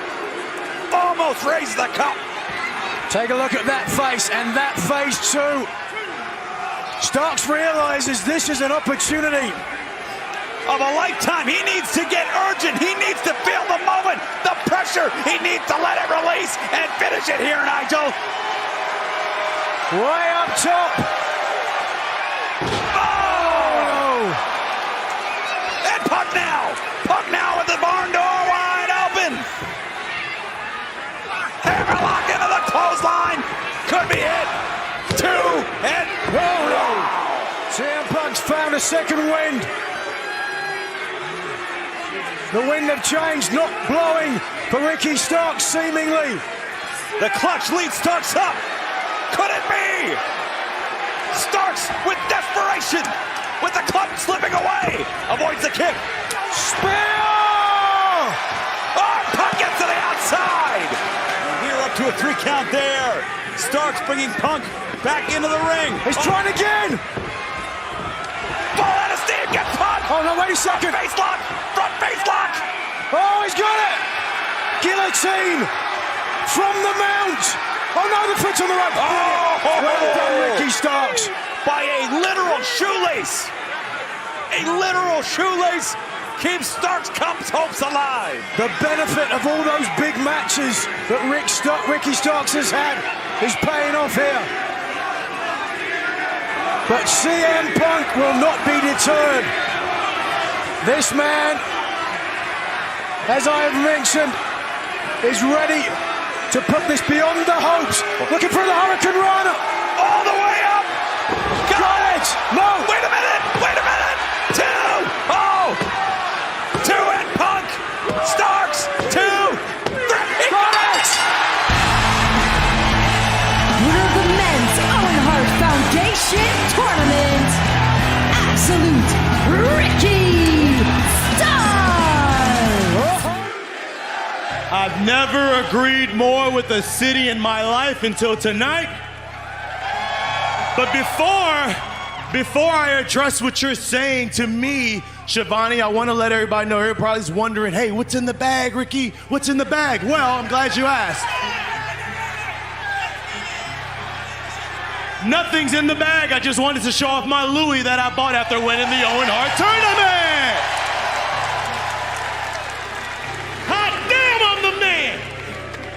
Now, I know everybody's talking about the controversy. Here's a question. What does it matter? 20 years from now, they're gonna ask me how many, not how I did it. And given the chance, if anybody else was in my shoes, which is Prada, by the way, they would have done the exact same thing. So the way that I see it, I went in there and I got the job done only way that I know how. And that's by any means necessary. Don't talk to me about what's right and wrong. Talk to me about how stylish I am, about how sexy I am, about how, wow, Ricky, wow, you the man. I don't want to be no damn pillar. I stand on my own. I'm absolute Ricky Starks. And you tell me how many Owens has those 4 pillars won? Yeah, exactly, I know.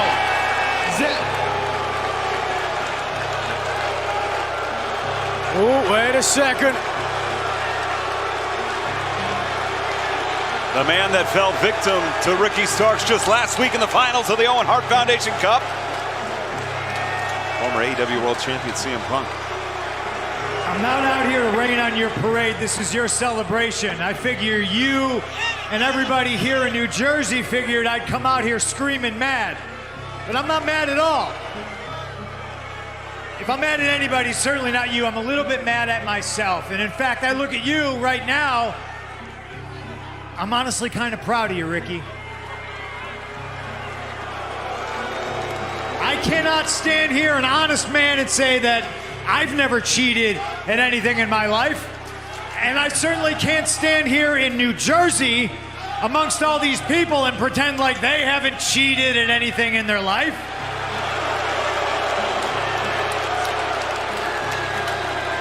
It's okay. Listen, maybe if the New Jersey Devils had the wherewithal that Ricky Starks did, they would have made it out of the first round. But seriously, I'm not mad at you. I can live with the L. But think about this. Can you live with the win, knowing how you did it? Knowing deep down that you can't beat CM Punk without cheating?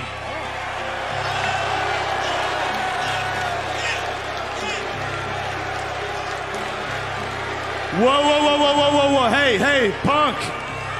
Hey, man, you know, my bag is as empty as that little red bag you've been carrying around, dog.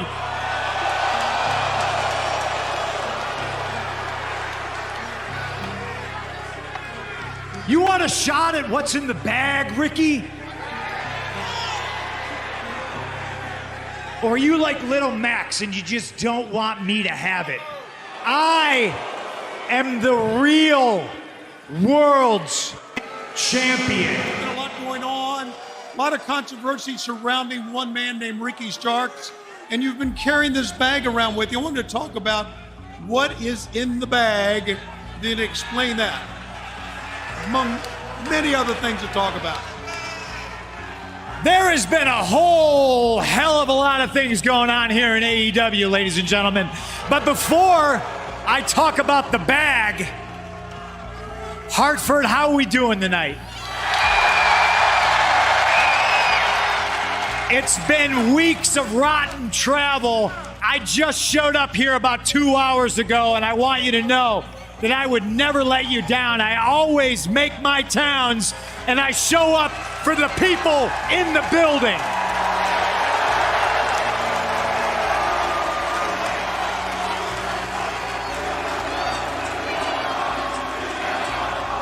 There's a whole lot of things going on in AEW. You know what? There's a whole lot of things going on Collision that nobody really wants to meet head on. Nobody wants to talk about some certain things. So leave it to me to talk about it. And the first thing I want to talk about is Wembley Stadium. Gosh, am I the first wrestler to mention Wembley Stadium? 80,000 people strong. Is CM Punk gonna go to merry old England? Is CM Punk wrestling on Wembley Stadium show? Well, maybe we'll know by the end of the night. I don't know, but that has a lot to do with what's in the bag. Ricky Starks has a lot to do with what's in the bag. As far as the bag goes, it's not so much that I've been carrying it around, but it's that I've been left holding it. And that's the funny thing about responsibility, Tony Schiavone.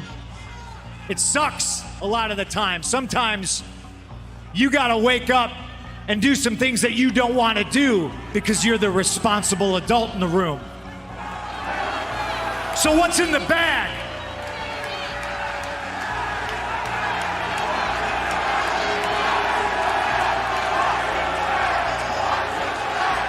I think Ricky Starks is a cheater, and I think since I've been back, he's mistaken my kindness for weakness. And when I came back, holding this very same red bag in my hand, I said I wasn't going to be nice anymore.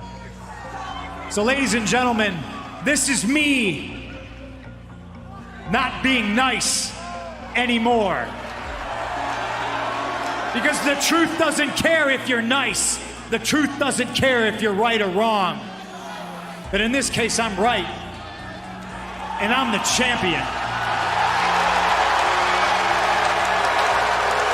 I am the real world's champion. This title has my name on it. Not because I deserve it, but because I earned it. Nobody has pinned me or submitted me for this title. This title is still covered in my blood from last September when I beat Jon Moxley for it. And since then, nobody's beaten me for it.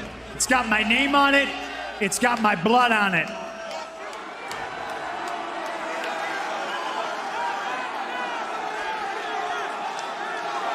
And now it's got my symbol on it.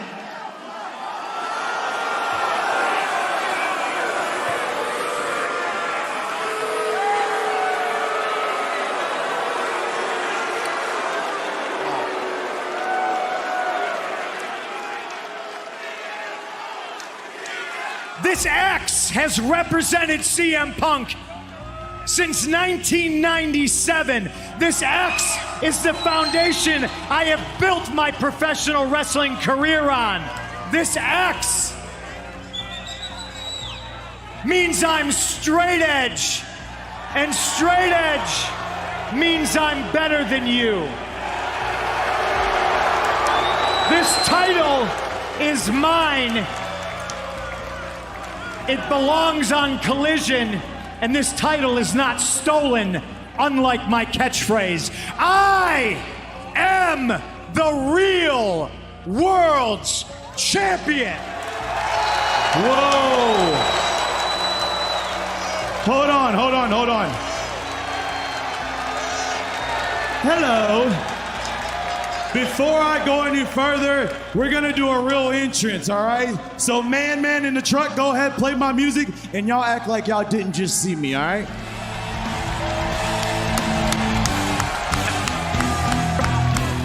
Ricky Starks, 2 weeks in a row, not afraid to do whatever it takes by any means necessary.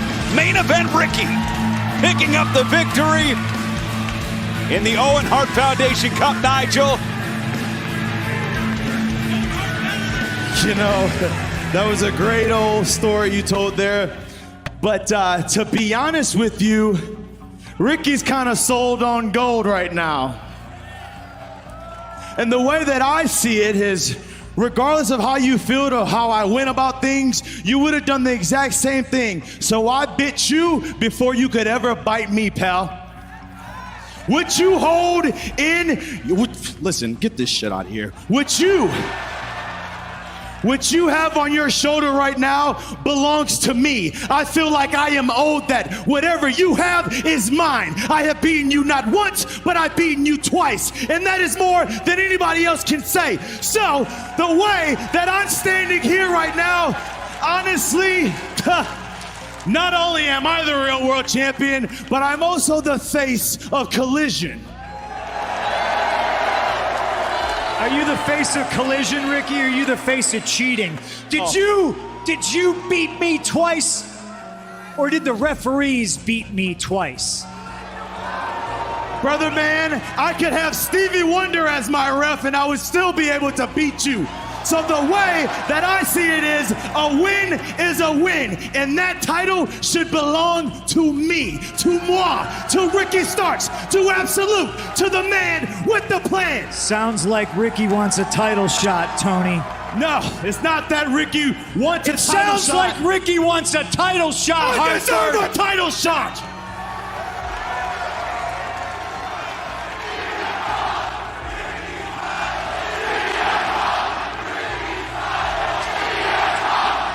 I think you owe a big assist to 2 referees, and it's a thankless job. Those guys, I don't blame them. But if I'm going to wrestle you again, if you want a shot at the title, I'm going to need extra eyeballs out here. I'm going to need a special guest referee. Perfect. That's perfect. I would love that. I have no problem with that because it's no secret that you don't have any friends around here. So if you got to dig, man, let's call a spade a spade. If you got to dig in your past, you got to bring out Julio De Niro, Dave Prazak. You got to go up to Stanford and get somebody, whoever it is. Whoever it is, I don't care. Because if I did it once, baby, I can do it twice. Because Absolute Ricky Starks is so damn nice. Well, I anticipated this a little bit, and I did make some phone calls. And you're right. If we have a match, we're going to have a special guest referee, and it is somebody from my past. Perfect. You really want a shot at the champ? I absolutely deserve a shot at the champ.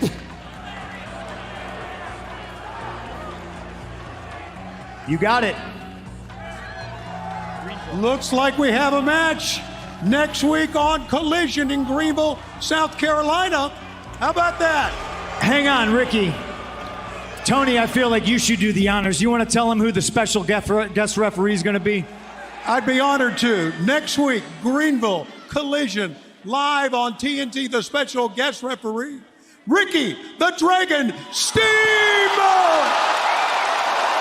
Oh! No way! Yeah, business picks up.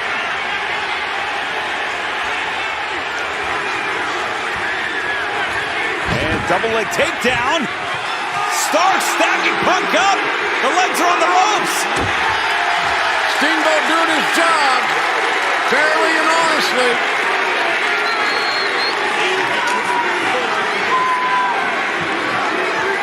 Absolute disbelief. Punk with the roll by Starks. Rolled up, cover.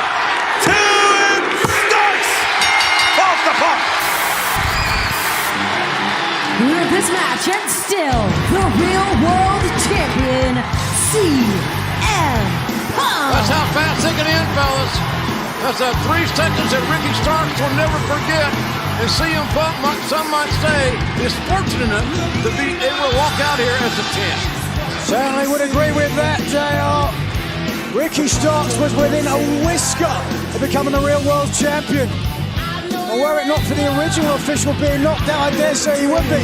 But be it as it may, Ricky Steamboat with the pivotal decision in this match.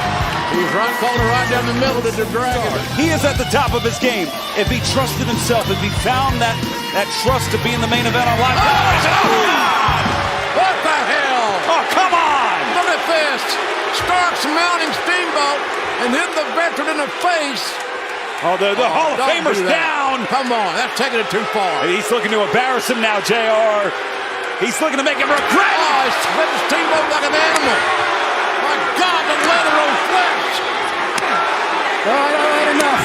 It's despicable, Ricky. Oh, and Steamboat clawing for dear life, and Punk trying to make the save instead. Sore loser is way too loose. Sore loser losing my ass. He's just whipping me like an animal. And thank God for CM Punk saving the Dragon here in Greenville. Greenville, my name is Samoa Joe, your one true king of television. And it seems your benevolent king has a problem. In fact, he's got a few. First one being, soon at a sold-out Wembley Arena, we go all in. And your king has nobody to dance with. And that leads into our second problem. You see, I enjoyed a very exclusive luxury in my career. Because you see, while a certain real world champ was traveling around the world, teaching all you simple people that he was the best in the world, I knew in my heart he never was better than me a day in his life.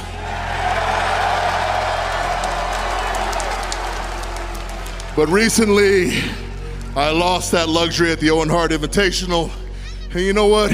It's not the fact that I lost it, it's how I lost it. Because you see, me and this so-called World War champion had battled for over 3 hours in this ring. Our legacies were built on the blood, sweat, and tears of each other and the pain that we put each other through. And damn it, a roll-up is not good enough for our legacy.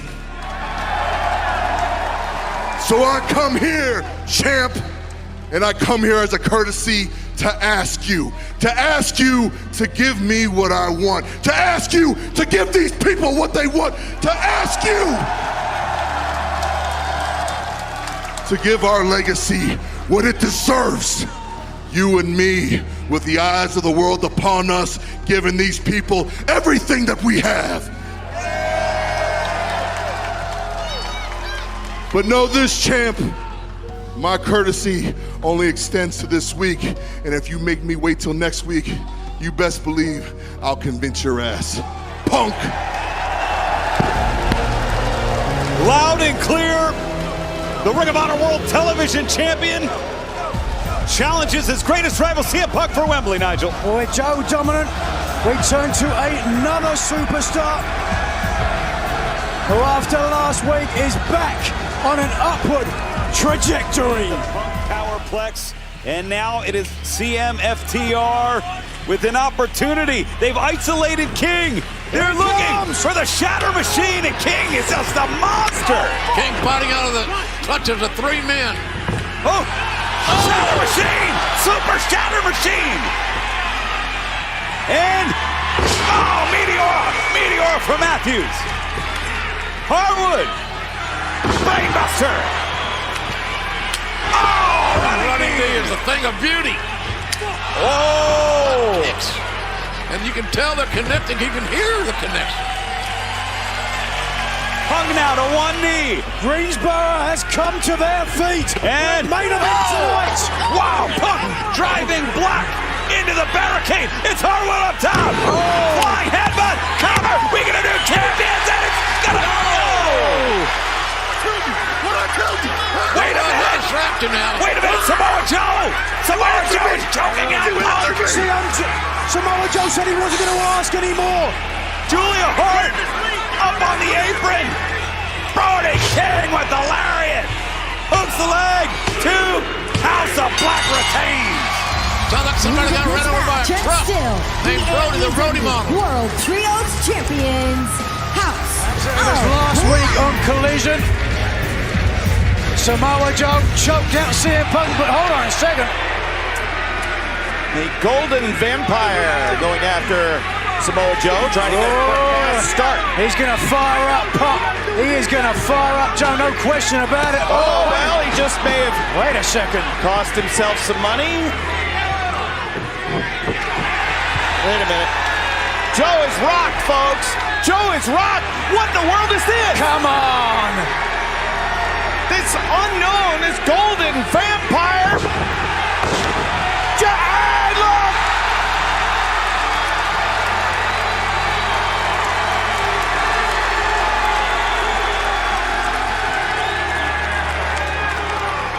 I accept, bitch. Wow. That took about a minute. Oh my goodness! I didn't get a chance to even tell you the story.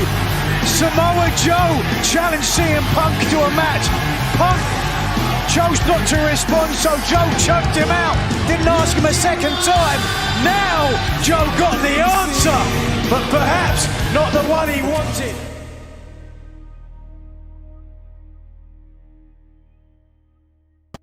While a certain real world champ was traveling around the world, teaching all you simple people that he was the best in the world, I knew in my heart he never was better than me a day in his life. Joe still thinks he's got something to prove. He wants to get that one back just because I beat him. But I lived for 20 years knowing that I couldn't beat Joe.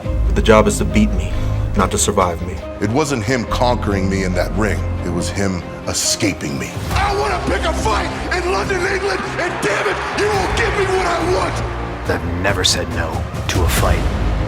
This is me setting you straight and making you understand how things work in this world. You call yourself the king of television? Well, I'm the king of wrestling. Come take my crown.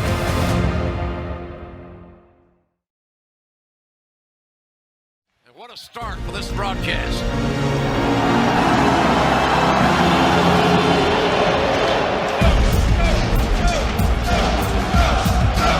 The opening contest scheduled for football is for the Real World Championship. Introducing the challenger from Huntington Beach, California, weighing in at 310 pounds. He is the Ring of Honor World Television Champion, Samoa Joe.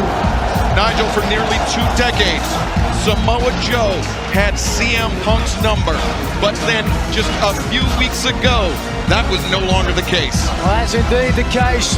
Joe has a record of 2-1-1 against Punk, but to your point, Excalibur, Punk has the momentum, winning the last match, and not only that, getting one up over the Samoan submission machine, dressing as the Golden Vampire. But, Jim, this gives Joe the sweet tooth for revenge.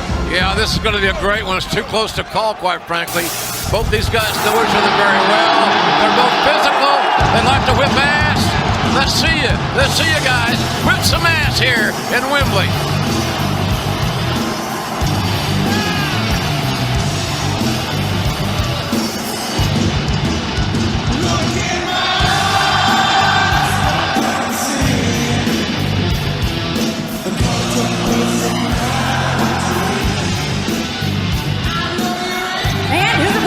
Chicago, Illinois, weighing in at 218 pounds.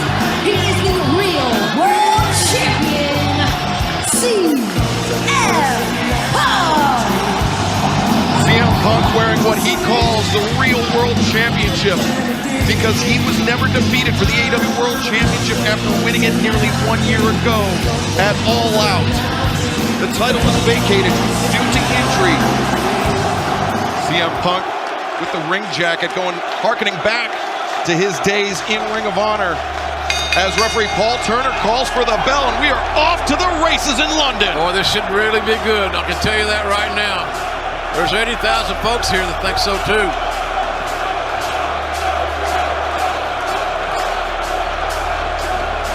Does seem as though the majority of people here are favoring Samoa Joe. I wonder whether that might get in the head of CM Punk. Or it might motivate him. He's a different cat, man. It's hard to put a finger on exactly what's in his head sometimes. Swing and a miss by Samoa Joe. That's where CM Punk is going to have the advantage, JR. The speed on Samoa Joe. Joe, obviously, with the power. He's trying to. Hold on a second. Oh! That hurt over here. Right in front of us. Punk trying to retreat to the relative safety of the ring, but Samoa Joe. That hurt me. Hammering the chest of Punk. There we go. The so-called Real World Champion. Oh no. Well, like we said, they know each other very well. Smart that Punk moved when he did, or he would be dead meat. Makes it very hard to breathe. But wait a second. Joe, famous for moving on the crossbody, but this time... Joe landed on his head. Samoa Joe landed right on his head, it looked to me like. CM Punk, one move ahead. As Gordon Soley called it, the human game of chess. CM Punk takes the advantage. As Punk now... Oh, no! Nobody home for Punk that time. Joe missed him. They missed each other on that trip. They didn't get their connection. Oh, For those of you that don't speak Cockney rhyming slang, he was calling him a merchant banker. Well, we get right in front of us. Oh. Jesus, rhyming. Samoa Joe's having some fun, fellas. And CM Punk certainly is not. Indeed. Love him. God, Joe's turned it up a notch or two. Get to drop an athlete like Samoa Joe with a roundhouse kick, JR. That is a monumental feat in and of itself. You got all of it. Great timing. Great acceleration. Great impact. This comes from practice, practice, practice. We're talking about practice. Both the real world's champion and the challenger beating the 10-count Punk coming in. Shoulder tackle, multiple shoulder tackles. Look at Joe get back up. That's the issue the Punk's got to deal with. And the fans here, they have invested emotionally, have they not?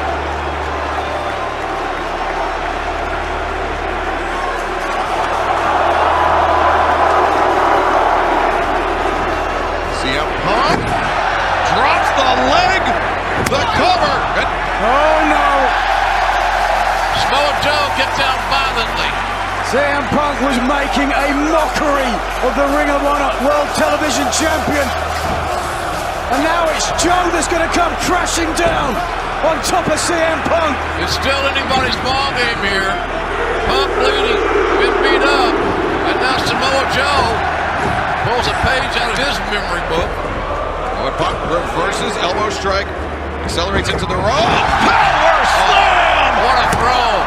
2 and no! What a throw by Samoa Joe Pro Wrestling. And now look at this. Transition, but Punk had Joe's shoulders pinned to the mat. Joe had to abandon ship on the Jujigatami. Well, the big difference between MMA and... Hold on a second! The incoming knee strike countered.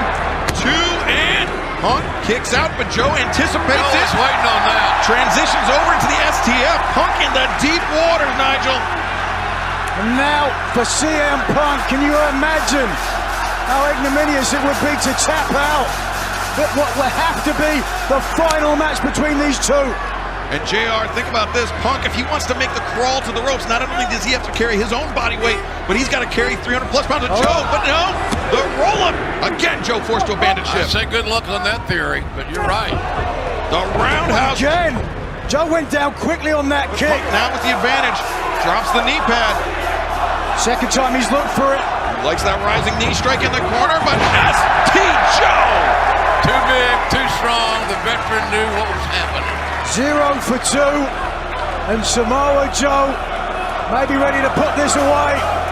He's known for the rear naked choke, or the Japanese Sandman, as fans of Dr. Jerry Graham might know it. But instead, no, looking for the Muscle Buster again. The Muscle Buster. The ace in the hole for Why not? Samoa It Joe. works. Right, Excalibur, it works. It certainly does. And Joe knows that. That's why he's looking. Oh, but Punk. Joe with CM Punk. What was he thinking?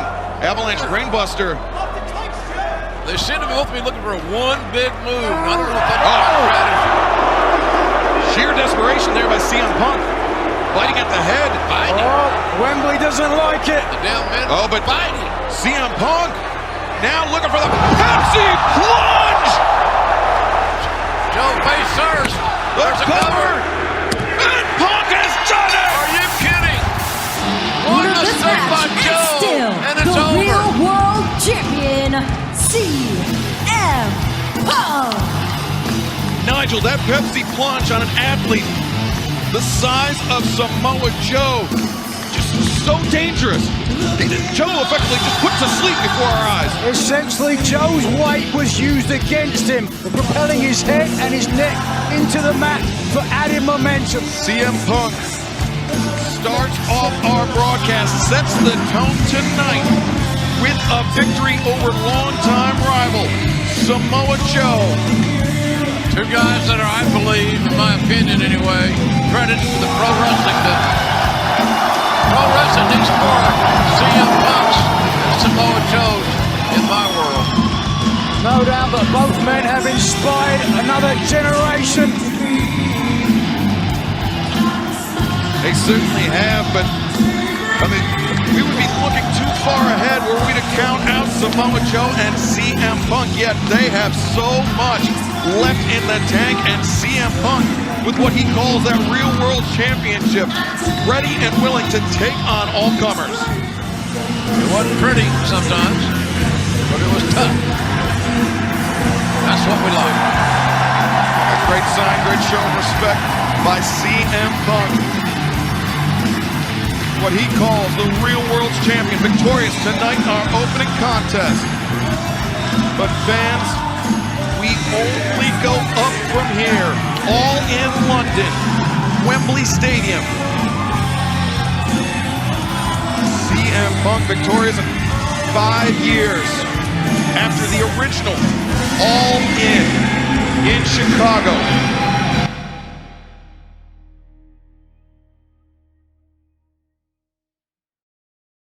At Royal Rumble 2014, CM Punk sustained a concussion after dealing with a staph infection for quite some time, I believe was the timeline.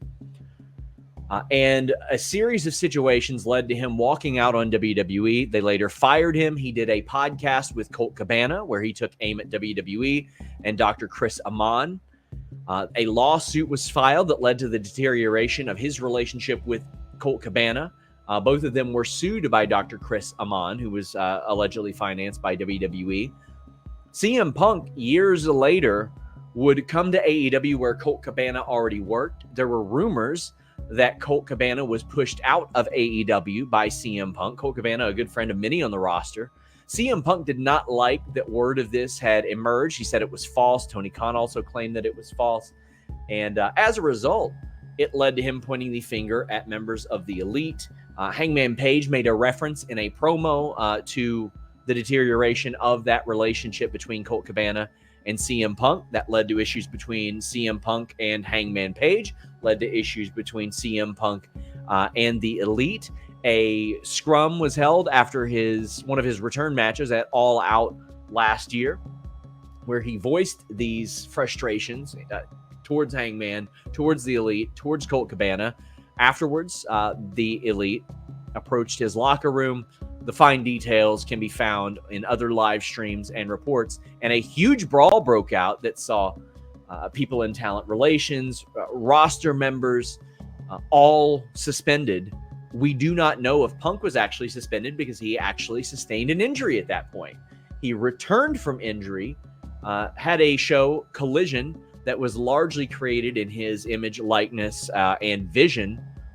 He would keep several people that were close with the Elite away from that show, including Christopher Daniels, Ryan Nemeth, and had a backstage argument with Jack Perry. And that situation was one that was reported on by Fightful Select, best $5 in the business, about a month ago, that Jack Perry had a week off planned, pre-approved to go to Hawaii with his girlfriend. There was an angle that, depending on who you talk to, was either approved or not approved or advised against. That I still don't have the details on, but it involves Jack Perry using real glass in his angle with Hook. CM Punk, among others, took issue with this. Per Punk's side of things, medical, production, even Tony Schiavone told him it wasn't a good idea, and that Punk was asked to intervene and say something to Perry, who he claimed was having a temper tantrum. That was his claim, Punk's claim. Jack Perry has not spoken openly about this. He has spoken to people backstage, and depending on who you listen to, he said that, I don't care about their rules over there. There have been guidelines set which specifically mention some of the things that Punk took issue with, like getting things approved, real glass, etc. This led to Punk basically saying, if you want to do that stuff, go do it on Saturdays. Or go do it on Wednesdays. You're not doing it on Saturdays. AEW All In takes place. Jack Perry does the spot on a real glass car window, looks at the camera and says, "It's real glass, cry me a river." He and CM Punk approach each other backstage. It's a bunch of he said, she said from here as to who started it, who didn't start it. I can tell you that I was told there was footage that existed that did not make Punk look great. Punk's side of the story came out first, and then there were a whole lot of other accounts that seemed to indicate that it didn't play well in his favor. The fine details of this are going to be subject of a lot of debate for a very, very long time. But I can tell you the vast majority that I spoke to seemed to at least have their evidence point towards Jack Perry being nobody being in the right, but him being less in the wrong. Today I had to make one of the toughest decisions of my professional career. Today I terminated Phil Brooks, CM Punk, for cause. This stems from a backstage incident at AEW All In last Sunday. The incident was regrettable, and it endangered people backstage. That includes the production staff, the people who help put the show on every week, innocent people who had nothing to do with it. I've been going to wrestling shows for over 30 years. I've been producing them on this network for nearly 4 years. Never in all that time have I ever felt, until last Sunday, that my security, my safety, my life was in danger at a wrestling show. I don't think anybody should feel that way at work. I don't think the people I work with should feel that way. And I had to make a very difficult choice today. It came at the recommendation of a discipline committee here in AEW, as well as outside legal counsel, who delivered a unanimous recommendation. And I have followed up on that recommendation. I'm sorry to any fans who are upset by this. I'm sorry to anyone who's upset by this. Despite that, we're going to have a great show tonight on Collision, and we're going to have a great AEW All Out pay-per-view tomorrow here in Chicago.